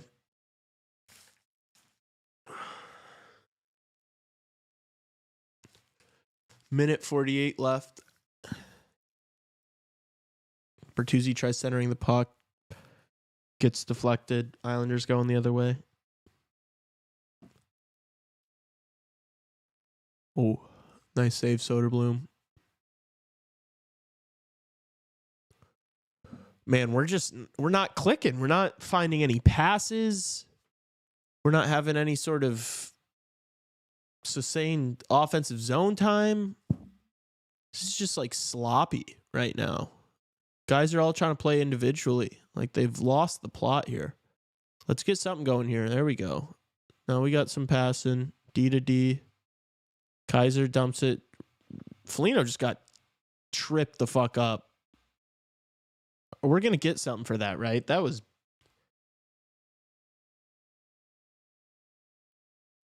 Okay, good. We're going to the PP. Yeah, we're horrible at the moment. Yeah. It's been a rough second period. Just really bad. No crisp passes. It's like they are not playing together at all. It's pretty ugly. The fact that Jonathan Quick's never won a Vezina trophy in his career is absolutely insane to me. Dude, prime Jonathan Quick was something else. I don't know. I feel like I don't want to slander Carey Price, but like I feel like when Jonathan Quick was at the top of his game, there wasn't anybody close for a while there. And also Corey Crawford's massively underrated from that era too. 2 cups helps you out too, you know. All right, 40 seconds left in the period. We're defending right now in this power play. That's how bad things are going. Let's get one rush here. 26 seconds left. Let's get a shot on. Bedard's going to carry it here. Dishes it over. Oh, gosh. That was a good hit. He just got wrecked. 12 seconds left. Teravainen's looking for something. Give that to Vlasic and let him rip it. They're just going to keep it in the boards here, and we're not going to get anything. Oh, Bedard just tried to smack one to the net, and it went off of an Islander skate and almost went in. All right. End of period 2. Bad period. All around, offensively, defensively. Islanders did the right thing and are getting bodies in front of the net and just shooting the puck. Completely different from the first period. We just looked significantly less aggressive, slower on the forecheck. Disappointing second. 1 goal game. We're not out of it. The Islanders are not good, you know. Before we go to a little break here, let's see. Corey Crawford never got the recognition he deserved. It was always the defense getting credited. Yeah. I mean, his stats were unbelievable too. Crawford was a lock for over 910 save percentage. Everyone was like, yeah, he's above average, I guess. Yeah, it's like, yeah, he had a good defense, but when your save percentage is that high and your goals against are that low, it's like, it's not just defense. Like he's clearly a phenomenal goaltender. Like he can't win 2 Stanley Cups in 3 years with a not elite, an average goalie, or even a slightly above average goalie. I feel like Vlasic has improved, even owning that QB power play recently, role top 20 D-man in a couple years. I completely agree with you. He's already got the defensive game. That's what I was trying to say earlier, and I don't think I finished my thought because something happened in the game. But we were all really prodding for Vlasic to make strides this year in his offensive game, which he has. But now I want to see him be more physical, use that weight, use that size. He's got such a big frame. He should be more oppressive down low when the puck's in the boards. Like he should be laying guys out. He's fucking massive, and he's only going to get bigger as he gets older. So that's something I'd like to see from him. Detroit getting slaughtered with shots in Philly. During this break here, I'm going to take a look and see what's going on with the rest of the league. Scores 2-0 in that one. A feature we should ask Raven to see if he can work on is maybe like an out-of-town scoreboard on here at some point. Oh, that'd be sick. Yeah, that'd be cool. Like at bottom of the screen moving. Or maybe just every like when we want to talk about it, something we can easily pull up. I don't know. That'd be cool. You want to hit a break? Yeah, let's do it. We'll be back in a few minutes, boys. No, all right. I'm the captain now. Oh, so you're second in the command on the. No, okay. no, I see how it is. I'm just in studio. Fair enough. Okay. Well, the captain goes down the ship, as they say. So let's keep this rolling here. Let's not be the Titanic. Yeah, I'm gonna pull you a little closer just so I can see your face a little bit. Yeah, I wasn't really seeing you for a while there. It's like. All right. Now what I want to do is what we just did, West Coast Western Conference edition. Like who sneaks in the wild card? Yeah. So right now, but let's take a look at it for a second, because right now, Colorado and Vancouver are in the wild card spots. Colorado's gonna stay there. Colorado's gonna make the playoffs. I could see Colorado, going up and finishing in the top 3 in the Central. Realistically, either maybe Dallas or Winnipeg. Honestly, I could see. Yeah, Winnipeg they've been kind of floundering lately. Well, they did one last night though. Are they going to be able to sustain this? Long. Obviously, I don't think so. The initial first 15 games was absurd. But I mean, I guess they are like 9 points back. No, they're 8 points back. Yeah, it's asking for a bit. The Stars record is not nearly as good as I thought. They're tied with, 3 games in hand, but they're tied with the Avs. They're 17-10. I thought the record was way better. Now, I think it's still going to improve, though. I think it's only up from there with them. But yeah, I'm a little surprised. Like, I would have had them, winning this division over the Wild and the Jets, which still could happen. But the Wild, it feels like they're pretty safe at the moment. I'd say up to 2 between them and Jets. I'd say it's more likely they stay up there than the Winnipeg. I agree. I think Minnesota is the real deal. I think it's significantly more likely that. I feel like this Dallas team is going to be a squad that gets better and better as the regular season goes on. They'll show up when it matters. They'll win the playoffs. Exactly. And I think Winnipeg's going to be kind of the opposite again. And so I think there will be some decline there. But yeah, it does make me feel really nice that right now Colorado and Vancouver are the teams in the wild card spot, because it's like, do I think the Calgary Flames are going to pass either of them? No, and I don't want to get a fucking Calgary Flames tattoo. It's funny. I hate to say it, the way it's looking now, like the way this structure is looking, like the way the teams that are in the Western Conference, like I don't even know if it's going to change. To be honest with you, like those 8 teams to me, probably going to be the 8 teams that make it. I mean, it's possible I'm wrong about that, but the Flames, they've been overperforming, and somehow they're still, tied. Vancouver's the tiebreaker, but I don't think they're not going to push. Like it's going to get worse from here. And I don't think either of us are believers in St. Louis. Yeah, I mean it's better with Montgomery, but I don't think I still don't think that team's good enough to make the playoffs. Like I don't think they're going to bump out of these teams. In Utah, I was bullish on Utah going into the season. I thought maybe if there was a team that didn't make it last year that could in the Western Conference, I thought it was them. But they've been wrong. They've been totally mid. It's looking more, like I said, it looks like the same situation as the Coyotes. I thought maybe the fresh change of scenery might be a boost, but it hasn't really, nothing's really changed there. And Seattle's their mid two, and then the bottom four teams. Yeah, I mean, they're all tanking at this point. What the hell should Nashville do? 7 wins in 29 games. I mean, it's funny. They kind of sold off the rebuild there, but it's like now, I mean, you kind of got to do that, but they really have no choice now. It's like they're forced themselves to contend with this roster, but it's not a roster that can do that. They suck. They're worse than us. Yeah, they're worse than us. And their coach Andrew Burnett recently saying that he could scratch every single player on the team. There's not a single one there is performing the way they should. I want to go to their Puckpedia actually, because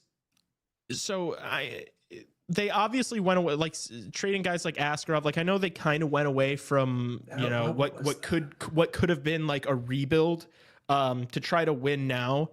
But what's the prospect pool looking like? Like, can they even do that right now? It's like a lot of these guys they just signed, so it's not like they could just sell them off right now. So I mean, they got Marchessault and Stamkos until 2028 and 2029. It's freaking rough, man. But so here's the thing, though, is, I mean, yeah, if they were to move on one of those guys now, they'd have to retain a lot of salary and really commit to the rebuild. But to be honest with you, I don't know, they have insane draft capital this year. They have 3 first-round picks, 2 second-round picks, and then a third, a fourth, a fifth, and 2 sixths. So, I mean, like they somehow have been able to, like, through acquiring the players they have this offseason, they still do have quite a bit of draft capital, but I don't know what you do at this point, because it's like there's no way they can make the playoffs, right? Like, no, I mean, at this point, you may as well just keep playing the way you're playing, get that lottery pick, right? I mean, that's probably your best bet right now. I mean, it sounds kind of silly to say, but this team, it's not good enough to pull on a 2019 Blues insanity run. At this point, you kind of almost hope it stays the way it is, and they'll get that top pick. I know it sounds kind of crazy, but I mean, it's almost like you don't really want to play yourself out of that now, do you? I mean, you kind of accept where you are right now. Yeah, I don't know what you do. Evangelista is gonna he's an RFA after this season. Gustav Nyquist is old, 35, gonna be 36 next year, gonna be a UFA. I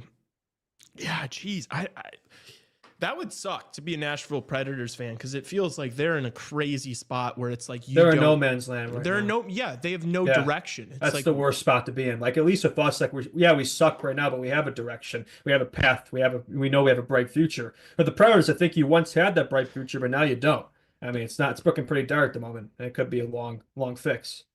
Yeah, I wonder if like a guy like Philip Forsberg's gonna like want to get out of there. He's 30 years old. I know he's, the main leader of that team. I think he loves Nashville.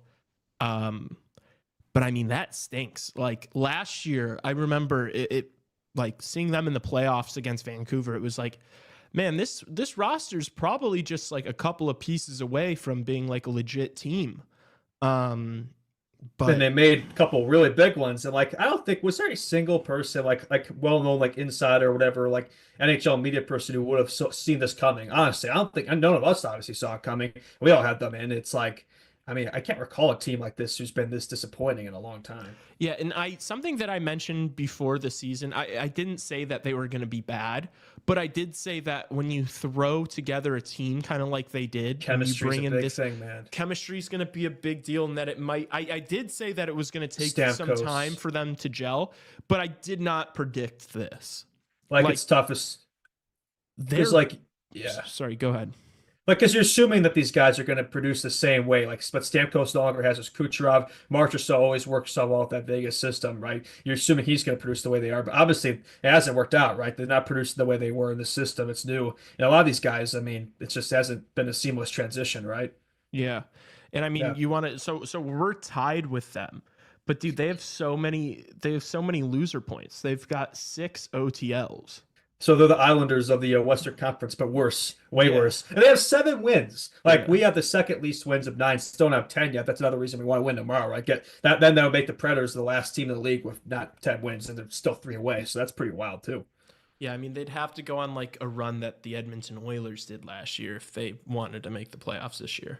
they have the worst. Actually, no, sorry, they have the second worst goal differential in the league. I guess the team with the worst is actually kind of surprising. Well, actually, it's not because they've had a few blowouts. But guess which team, the one team that has the worst goal differential than the Predators right now? It's in the. I'll give you a hint. It's in the Eastern Conference, and it's not one of the worst teams. Huh. I mean, they're not good, but they're not one of the worst.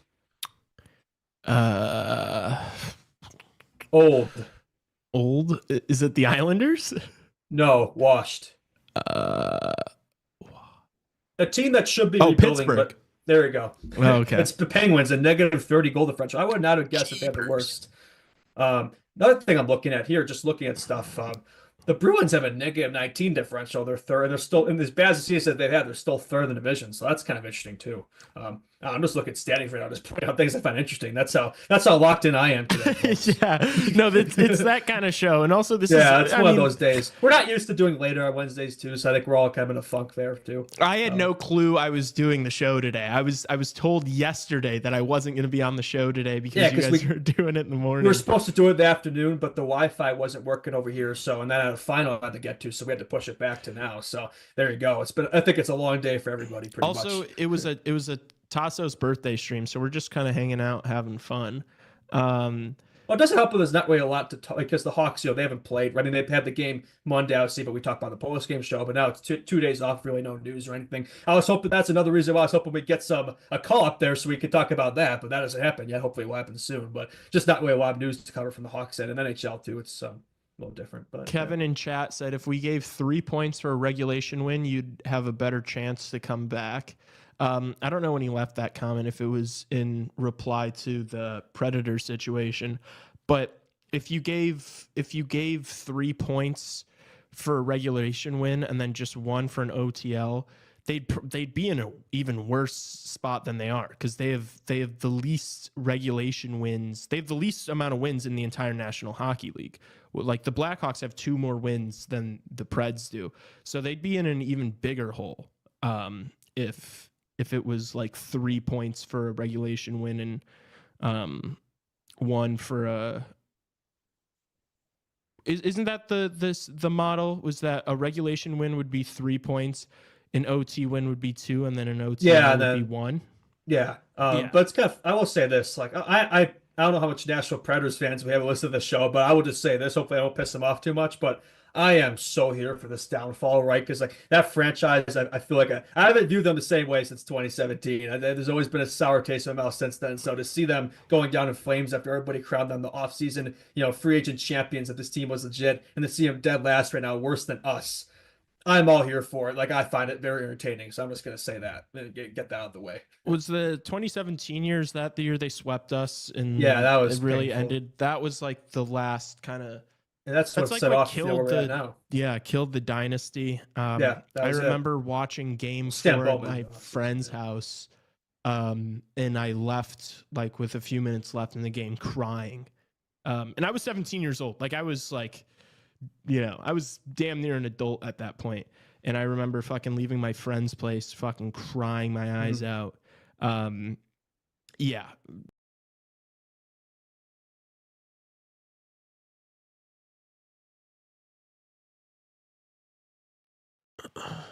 All right. We're back. Question in chat. Any chance Coach Q would come back? My son asked me earlier today, and I was unsure because I'm a newer hockey fan. No, unfortunately, no. Definitely not. Coach Q has not been a coach for a few years in the league because of the Blackhawks 2010 Kyle Beach situation. I think that Kyle Davidson, like apart from that, like Kyle Davidson has done like seemingly everything in his power to completely move away from everything dynasty related. Like the fact that he didn't, bring Kane back or wasn't going to basically, for all intensive purposes, push Tays out too. He's not going to bring Q back. There are most of the teams in the league are like that need coaches are like not bringing Q in. So we are definitely not, unfortunately. Yeah, it would be a bad PR move, and yeah, I think management now has made it clear that it's a new era. They're trying to do something different, and so yeah, that there's no chance that happens. But we are probably going to be looking for a coach after this season. Assuming Sorensen doesn't somehow get this team in the playoffs or something. And so it's going to be interesting to see what happens in the league and what the coaching situation is come end of year, because so much is going to change by then. We're not desperate right now for a coach. I think KD has made it pretty clear that Sorensen's going to be the guy for the rest of the year. And so I think that's going to be an off-season type situation. Tassos, do you agree? No Q? No, absolutely not. Are you kidding me? Are you kidding? Yeah, no. Yeah. Oh, I asked you if you knew what Cam Strick was. You didn't watch the Andy Strickland interview with Q? Mm-mm. Was that the super serious sit down from a year ago? Yeah, I watched that whole thing. Yeah, that's Andy Strickland. Okay. That's the blues guy I was telling you about that does the podcast with Cam Jansen. I thought that was a great interview. He was he didn't really, I thought he didn't attack he wasn't him. very remorseful. Well, I will say Q wasn't remorseful, No. You mean? Yeah. But also from his perspective, no, dude. No. Obviously, it was horrible. No. But just his thing was that it was a Rockford situation. No, it was not. It was not. It was a Black Aces. It was a Stanley Cup. We're not getting into Kyle Beach right now, but come on, let's not. No. I mean, he should have. He's been out of the league this long for good reason. And same. I think I'm surprised. I think Stan Bowman coming back into the league is way crazier than Q personally. Yeah, right. I think it's both crazy. They should have all the front office people should have been completely after that horrible fucking. It was bad. It was horrible. Rager says Coach Q the GOAT. It's funny. All right. Third period starting here. We need a response after that second period. That was bad. We need to be aggressive, more energy, pass the puck to one another, look like an NHL team. Because that second was bad. We've got 46 seconds left on this PP. We're struggling to get out of our zone, though, yet again, unfortunately. Donato's going to carry it in. He kind of just sends it in deep. It looks like the puck went out of play there. I have a very bright light right here, right next to the TV. So sometimes seeing the puck on the right side of the screen is a little more difficult.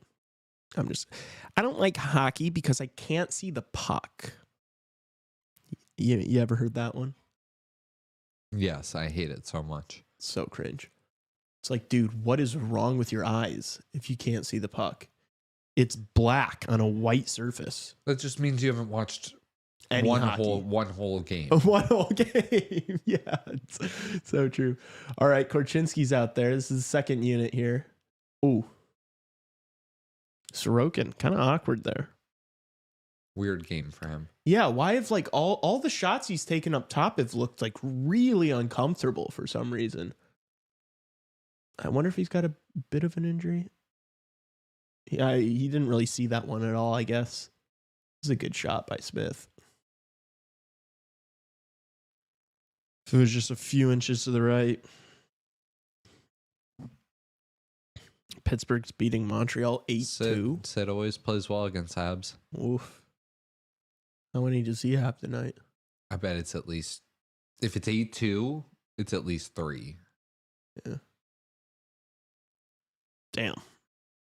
Habs are a sneaky team that might beat us to bottom of the league. You kind of stink. All right. Fourth line out here. Islanders are kind of on a break here. Korchinski's alone on an island back there. Did well, though. Didn't give anything up. Good block out front. Hawks go for a change. Not the best time for a change, but thankfully the Islanders played defense on themselves and weren't able to do anything there. That was a bad change. They could have been on like a 3-on-1, 3-on-0 there. That was not a great look. Some tired legs trying to get off the ice. Dickinson here for the draw. Our best face-off guy. I bet there are a lot of teams that wouldn't mind having him come postseason. I have a couple of thoughts. Sorry, I went from sitting down this entire time to Pat McAfee standing desk. Yeah. I like the vibe standing while we're on here. I wish I could just pan the camera. I'm glad you can't. All right, a couple thoughts now that you're locked in. Yeah, that's offside. They got away with it. It looks like. Okay. The Habs are brutal. Like they're not like bad sometimes. They're a disgrace to the organization. Oh God. The Habs are so bad. It's seriously, that's the Montreal Canadiens. Yeah. No, yeah. That's the Montreal Canadiens. Yeah. Like you got what? The defense core is a joke. Like I don't know how Your offensive studs You are know- like Patrick Laine and Kirby Doc. I don't know why you asked me about Logan Thompson, but the fact that Samuel Montembeault made the team over Logan Thompson is crazy to me. Like, Yeah. you know, the Habs are bad. Chicklets Like the boys Habs are were- really bad. The Chicklets boys were really high on Montembeault. Who cares? Like he's bad. Yeah. He's bad. He's not good. Yeah, they are really good at losing games. So when it comes down to it at the end of the season, we're fighting for that first overall pick. That'd be crazy if they got another first overall. Montreal fans are always so delusional on like social media posts and comment sections. Hawks getting back to work here. Oh my gosh. Kershev just tried to do like a fancy little through the legs play and he just coughed it up and put his head down and tucked tail and went straight to the bench.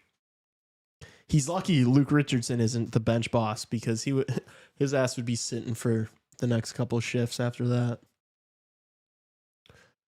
Vlasic carries through the neutral zone with speed, dumps it in. The other thought I had was a second round pick for Jason Dickinson. Yeah. I mean, dude, that is like a perfect bottom six guy to have for a Stanley Cup contender. Like if that's your fourth line center and he's playing every single penalty kill, all the brutal minutes, you can put him out there against anybody in the world and let him do a defensive shutdown job. Yeah, I think we could get a second out of him. When the Habs are bad, they're absolutely brutal. The offense is good, but the defense is horrible. Lane Hudson is the only bright spot right now. Yeah, Lane are Hudson's- dogging Layden Hudson, and I forgot to hit the clock, but he's been sick. Yeah, he's nasty, but he like barely plays defense, right? But like the rest of their team is bad. Hawks just who missed the net there? Was that Donato? Yeah, I think so. That's tough. Yeah. Still not a worse situation than Nashville right now, though, in my opinion. They're up 3-0 in Dallas right now. It's surprising. Yeah. Yeah, it's 9 now. 9-2. Pens. Oh, can you check what Sid's doing? 3 assists. 9-2. 9-2 is like a result that you like fire someone after. Marty St. Louis. That's like, yeah, but haven't they made it kind of clear that they're gonna stick with him? I just want to see the goaltending stats really for the Habs. Ow, dude, something's in my eyeball. When was the last time we really got smoked with goals against? Yeah, we had. Are you talking about the Blackhawks? We haven't. There's not been a 9-2 game. There's not been a 9-2 single final. game where we've gotten smoked. I think the closest that I can remember, it was a home game. I don't even remember who we played, but I think we lost like 6-3 or something. But it was like 2 2 empty net goals. We never gotten smoked by like more than 3. I love hockey, man. Flyers win 4-1 over the Detroit Red Wings. Scott Laughton, all 4 goals Oh my gosh. for the Philadelphia Flyers. How sick is that? That's crazy. Shout out Scott Laughton. That's a guy. Dude, that, Jason Dickinson, Scott Laughton. I'll take in my bottom 6 any day of the week. Yeah. Any day of the week. Jason Dickinson. Oh, Korchinski's stick just broke. Tackle him. Oh, really good play by TJ Brody there. Nice by Korchinski. Yep, just hold him. Literally just grab him. And now the Hawks come up with it. That was an awesome play from Korchinski. Thinking on his feet. Stick broke. Stayed in the play. Pinned a guy up against the boards. That's how it's done, young fella. We need some offense here. Isles fans could tell me if I was wrong, I guess. But like JG Pajot, not a good, not what he once was for sure. No. I think that's he used the to case. be like a really exciting kind of player, and I don't know. The Islanders are just so old and sleepy. Yeah. And the style of hockey is just like it's defense heavy. That would be such a tough team to watch, man. It's like you don't really have any. Oh, Islanders are on 2-on-1 here.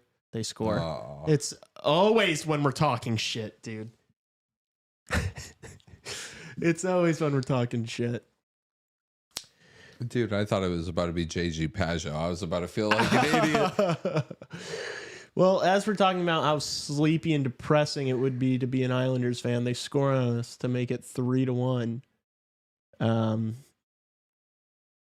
Ugh. Yeah, Kaiser. I don't know what he was doing there. He was way too high up of the ice. He got burned. Oh, wow. And I was going to say Vlasic needs to cut off the pass, but then he kind of did, and he just shot it through his legs. Rough. We're out shooting them 20-16. Not Soderblom's best game. I guess kind of both the first goal. No. The second goal, he had no chance. He couldn't see. The first one he saw all the way. Hawks are losing 3-1. 13:52 left in the third. We need a response here. Let's get one back. Let's get one back, please. Oh no. I just got a fucking notification. Something tells me it's about to get worse. Okay, I shouldn't have mentioned getting outscored. Islanders carry it into the zone here and score on a wide open net. God. Bo Horvat. Hawks lose, but Bedard goal. Yep.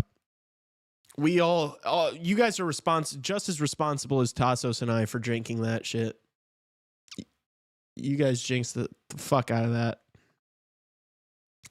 Mr. Saying that we haven't really gotten smoked with goals against. Hawks down 4-1. It's tough. It was just a good team goal.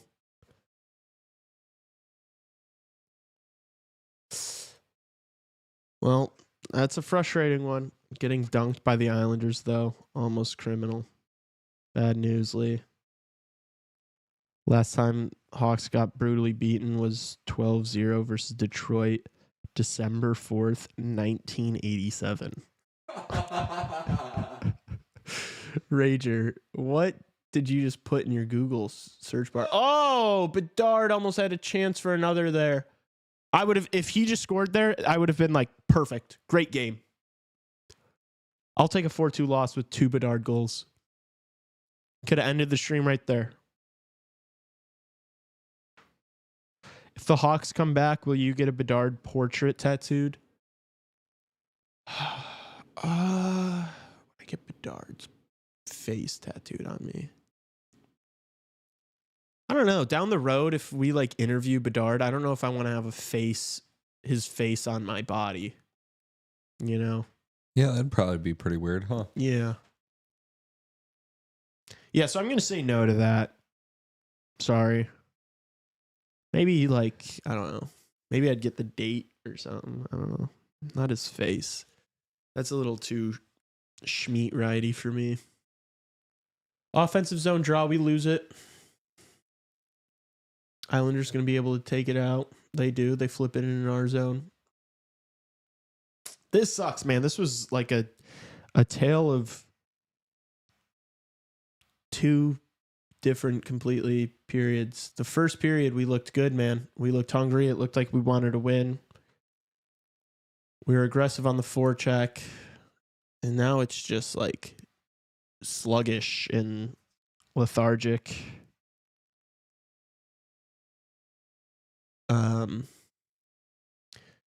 Islanders passing it around. They just scored again. Oh my gosh. Shout out in chat for saying we haven't gotten blown out in a game 10 minutes ago. Oh my gosh. Someone shoot me in the head. All right, boys, it's going to be one of those. Something tells me Justin Lynch is not going to be begging to get on this post game tonight. Lucky dog. Is this where your villain arc turns and you know, go full Steve Dangle, yell, scream into the microphone camera right now? No, I'm just kidding. They're getting speed bagged right now. This is one of those where it's like not even, it's just like sad and like a bummer. I'm not even like angry They're right getting now. speed bagged by the oldest, slowest team in the league, and now they're pulling Soderblom. Jesus. Drew Comesso's coming into the game. First NHL action, right? Or no? Yeah. First yeah. regular season regular NHL season action? game. Yeah. And he's going to let a couple more in. Yikes, dude. Yo, and you don't even have your name, so we can't even call you out. You jinxed this, dude. Bedard goal. This is an absolute win to me. True. Rockford's best, Drew Comesso. Think the Islanders saw the Penguins and were like, oh, let's see if we can get 10. Yeah, I said, hold my beer. Ooh, Khrushchev going the other way. Could we break? Now, if the Hawks come back, I'll get a Bedard's face tatted on me. Now I will. I need to use my jinx power more. Yeah, you need to start talking shit about our team. But for the good next time. Yeah. Remember this. Because this one, you got to wear this one. This one's on you, OG. All right. There's still 11 minutes of hockey to be played. We could still do some good things. How did this thing get away from us so quickly, man? It was just like... Dude, after the first period, I was like, oh my gosh, we're going to win another game.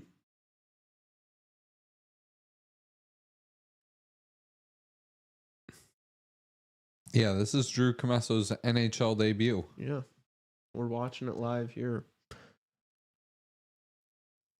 Where were you when Drew Comesso came in for relief for Soderblom losing 5-1 to the most boring team in the NHL? Welcome to the show.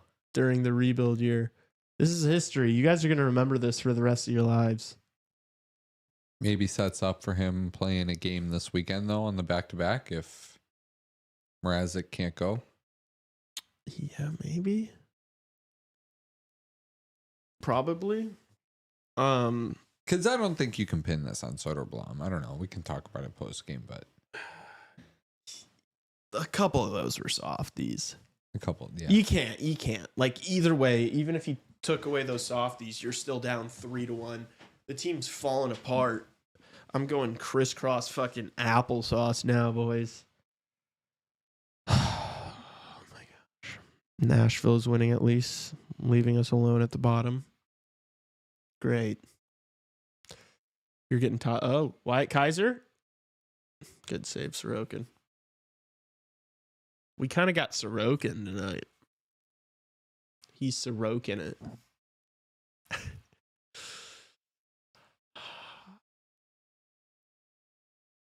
Oh, puck flipped out of play. She's got a nice little souvenir to remember this iconic game. Hagen's in the Hawks jersey will hit. Dude, I'm not going to lie. On the way over to the studio tonight, I was watching, my dad just texted me a Bedard goal win equals win. Yep. I was watching Porter Mortone highlights on the way over here. I was getting a little juiced up. I'm not going to lie. I think that's a big, powerful right shot winger on Bedard's wing. Not going to lie. It looks pretty nice. I don't know if the Hawks get first overall, like, You're not drafting Martone first overall. I think they would. No. They drafted Levshinov second overall. Yeah, but they're not drafting Martone first overall. I think if you get first overall, you probably go Hagens. At this point, still probably. If you're I the think Hawks. for If me- you're the Hawks. for I mean, me a it's- lot of for Sam me it's- Constantino put out his rankings Why right did now. he have Schaefer first? He had Schaefer second. Hagens, Schaefer, Misa, Um, Martone. Yeah. I mean, Schaefer, if the Hawks draft Schaefer, I'm done podcasting. I'm done watching the team. Unless they trade Korchinski immediately for something. If the Hawks draft a D-man first, second, or third overall, I'll lose my fucking mind. You have to get a forward here. My thing about Hagens is then, like, I guess, is that your 1-2 down the middle? Him Yeah. and Bedard, and then, you still got Frank Nazer coming up. Yeah, I mean, some of those guys may end up playing the wing. Yeah. Hagens, Schaefer, Misa, Martone, Anton Frundell, he's got 5. Caleb Denoye, he's got 6. Victor Eklund, 7. I like Roger McQueen a lot. He's got 8. Logan Hensler, Malcolm Spence is a good player. He plays on the same If you're team gonna as take Schaefer. if you're gonna take McQueen, you take Martone over McQueen. Well, yeah, but that's he's a lower spot, Yeah. We're not gonna have anything lower than 4 though. Fair. We're gonna have one of those 4 guys that I just mentioned. The Blackhawks will be drafting. Oh, they scored. Hawks scored. Oh my God, we're doing prospect talks, and my goat Tassos' goat TJ Brody just brought one back for the boys. Dickinson gained the zone, nice. Cuts back, gets in the trenches with Foligno, nice. Brings her on the boards. Oh, Bedard was out there. An assist from Bedard. Let's go. Woo! Goal and assist from Bedard. Can I get everybody in chat up? This is a win. Bedard 2 points. Who cares that they scored 5 fucking goals? That shit doesn't matter.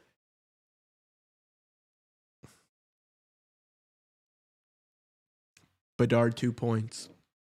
Hold that head up high, buddy. We won tonight. Yeah, if you're absolute cinema Bedard 2-point night, this jinx ain't too bad after all. It is. Yeah, I'll take this. I'll take this every single game. I'll take 5-2 losses with Bedard having 2 points every single night. I do wish Korch got on the board tonight. Still 8.5 minutes left. Everybody stand up. I'm gonna be out of frame. I can't. I can't stand up here. I'm sorry. Ooh, Donato ripped one. Standing up in my apartment. Everybody up. Everybody get on your feet. I've been standing this whole period. Tassos is on his feet. I wish you guys could see Tassos on his feet right now. He's posted up in the cut.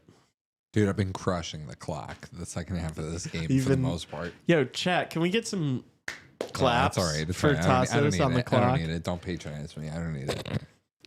I don't want Everyone acknowledge Tassos's good Please work on the don't. clock. I'm Just get I'm another just goal. saying it's a good day on the clock.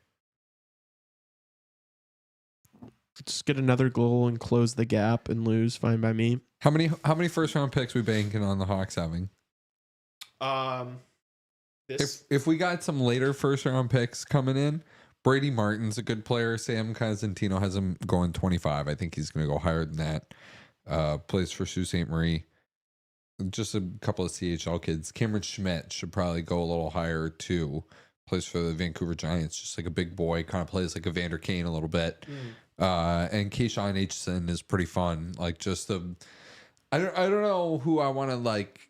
We need some size and we need some like grit, which I don't know if you're gonna look for grit in the first round, but we can't draft more undersized. I guess that's the nice thing about how big And is Hagens? He Because doesn't I know have Blake Fiddler going in the draft or in the first round too. Oh, he says here. Martone's really big, and Misa's pretty big too. Misa's like, I want to say 6', 6'1", like 185, 190. We can't keep drafting little guys, little speedsters, you know? We need some nails. You can't just have a bunch of ballerinas in your top 6. And that's why I like Martone so much, is he's kind of like he's like a Matthew Tkachuk style, like agitator. He's like a shit talker. It's the kind of guy I want on my team. People are clapping in chat for you. I'm so dead. How good does that Beckett Seneca pick look now? Holy cow. Yeah. The World Juniors is going to be really exciting. Who you got winning it? I think Canada's going to. Yeah, probably Canada. The U.S. class is a little weaker this year. Woof. Just missing that. But yeah, I think the U.S. class is. It's just not the best year for the U.S.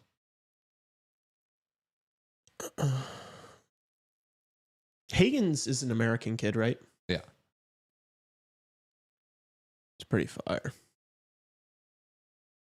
The U.S. really is taking over hockey.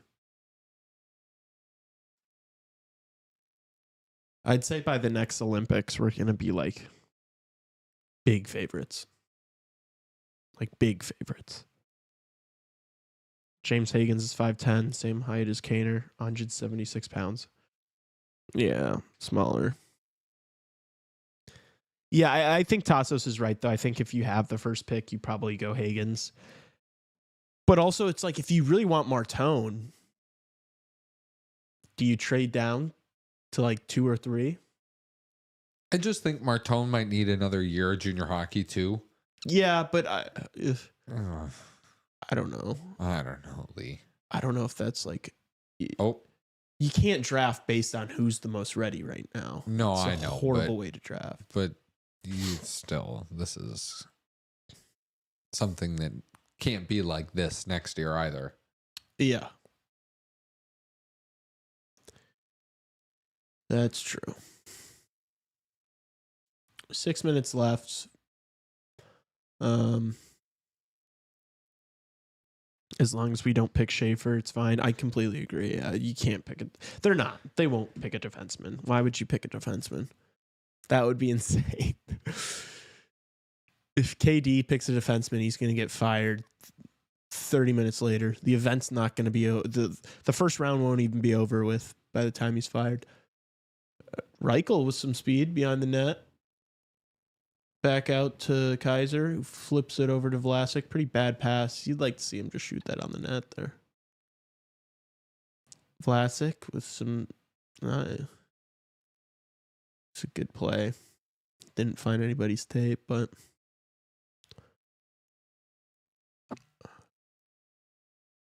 thanks for liking my story, Tassos. You're welcome. Hawks getting some better pressure here. A little too late, but we'll take it. Korchinski, let's see something. Pass there from Teravainen. Oh, in front of the net. Oh, deflected by Sorokin, up and out of play. That was it. That was my Korchinski goal. That he scored there. I thought he did too. They're not even going to show us a replay. They're just going to go to commercial. If they pick Matthew Schaefer over Higgins. How do you pronounce that kid's name? Who? Ivan Ryabkin. Where's he from? Russia? Russia. I haven't watched any of his tape. Anton Frendel. You want Anton Frendel over like a Misa? I won't lie, a lot of the scouting I've done on this year's draft has been very North American heavy based. Yeah, me too. Me too. I just haven't had the time to look at anybody that's like outside that top 4. Which, as the season goes on, it's closer to draft. Yeah, my film on Your Gardens U20 team hasn't come in the mail yet. Yeah, So sorry, I haven't been watching any MHL games this season, dude. My fault, guys. No, but as the season goes on, we're gonna all be a lot more locked into the draft and have a more detailed breakdown than me not being able to pronounce one of the top 10 picks' names. That's so funny, dude. This is exactly what we were talking about before. Like, oh my god, that's good. Frendel is good, but not worth taking in the top 5. Yeah, I mean, also realistically, we should hopefully have 2 top 10, if not 2 top 5 picks this year. KD should be aggressive. Let's see what we can acquire. If we can get a couple more second round picks, just get shit to package by the trade deadline and move up. Korchinski with the rip hit somebody's butt on the Islanders. Islanders coming the other way. Ooh. Korchinski playing the body, comes up with the puck. Oh my gosh, they just give him a slash for that. That's tough.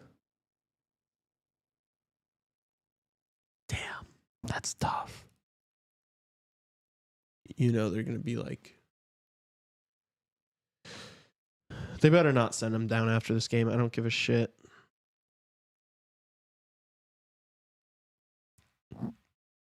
I'm not okay with Martinez and Brody every single night. Give me prospects.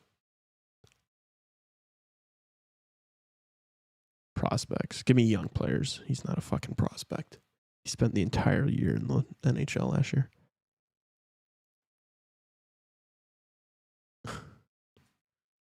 All right. I don't know. Hopefully he does. Not worth having a million picks just sitting.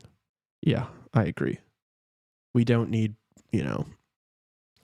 because the moves he's made, it's not like he's going to get a first round pick for, Ryan Donato. But whatever we do get better be packaged into getting another first round pick.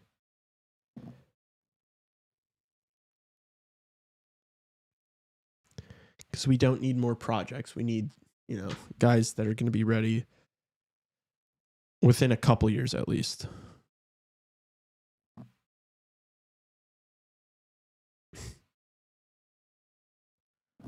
CHSN, man.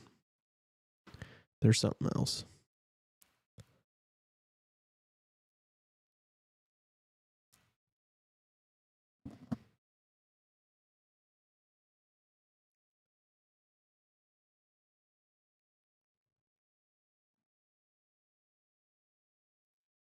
Jesus Christ. Well, we killed the penalty. That's good to see.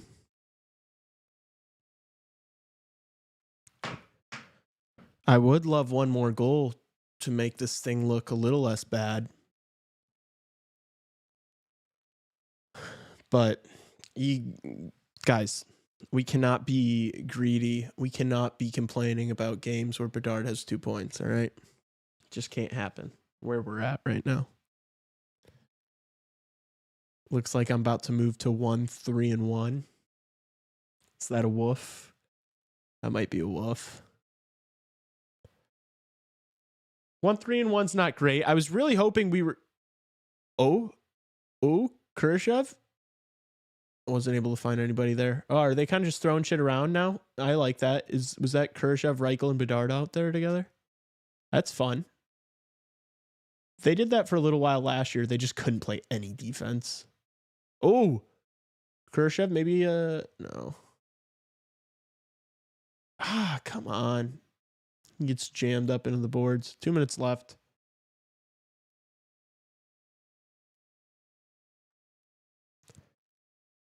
I can't believe you got the clock that well. That's crazy. Donato, pass it over Bertuzzi. Rips one, good blocker save by Sorokin. Damn, we're out shooting him 28-20. So Sodi let in 5 goals on like 18 shots. Woof.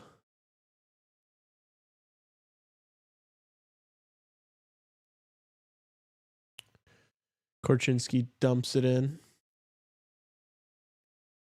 Minute 15 left. Bertuzzi just ran a guy over. Hawks come up with it. Turns out if you fucking hit people, you score goals. If you're aggressive like that on the forecheck and run people over, nice.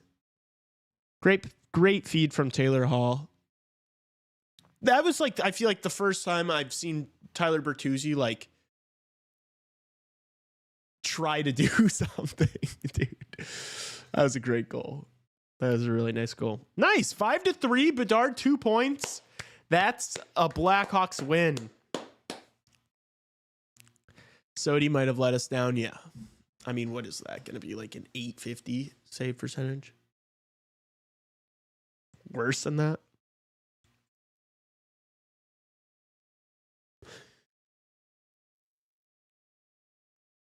Nice. Great goal. Claps. Claps for Taylor Hall and Tyler Bertuzzi. Claps for them, please.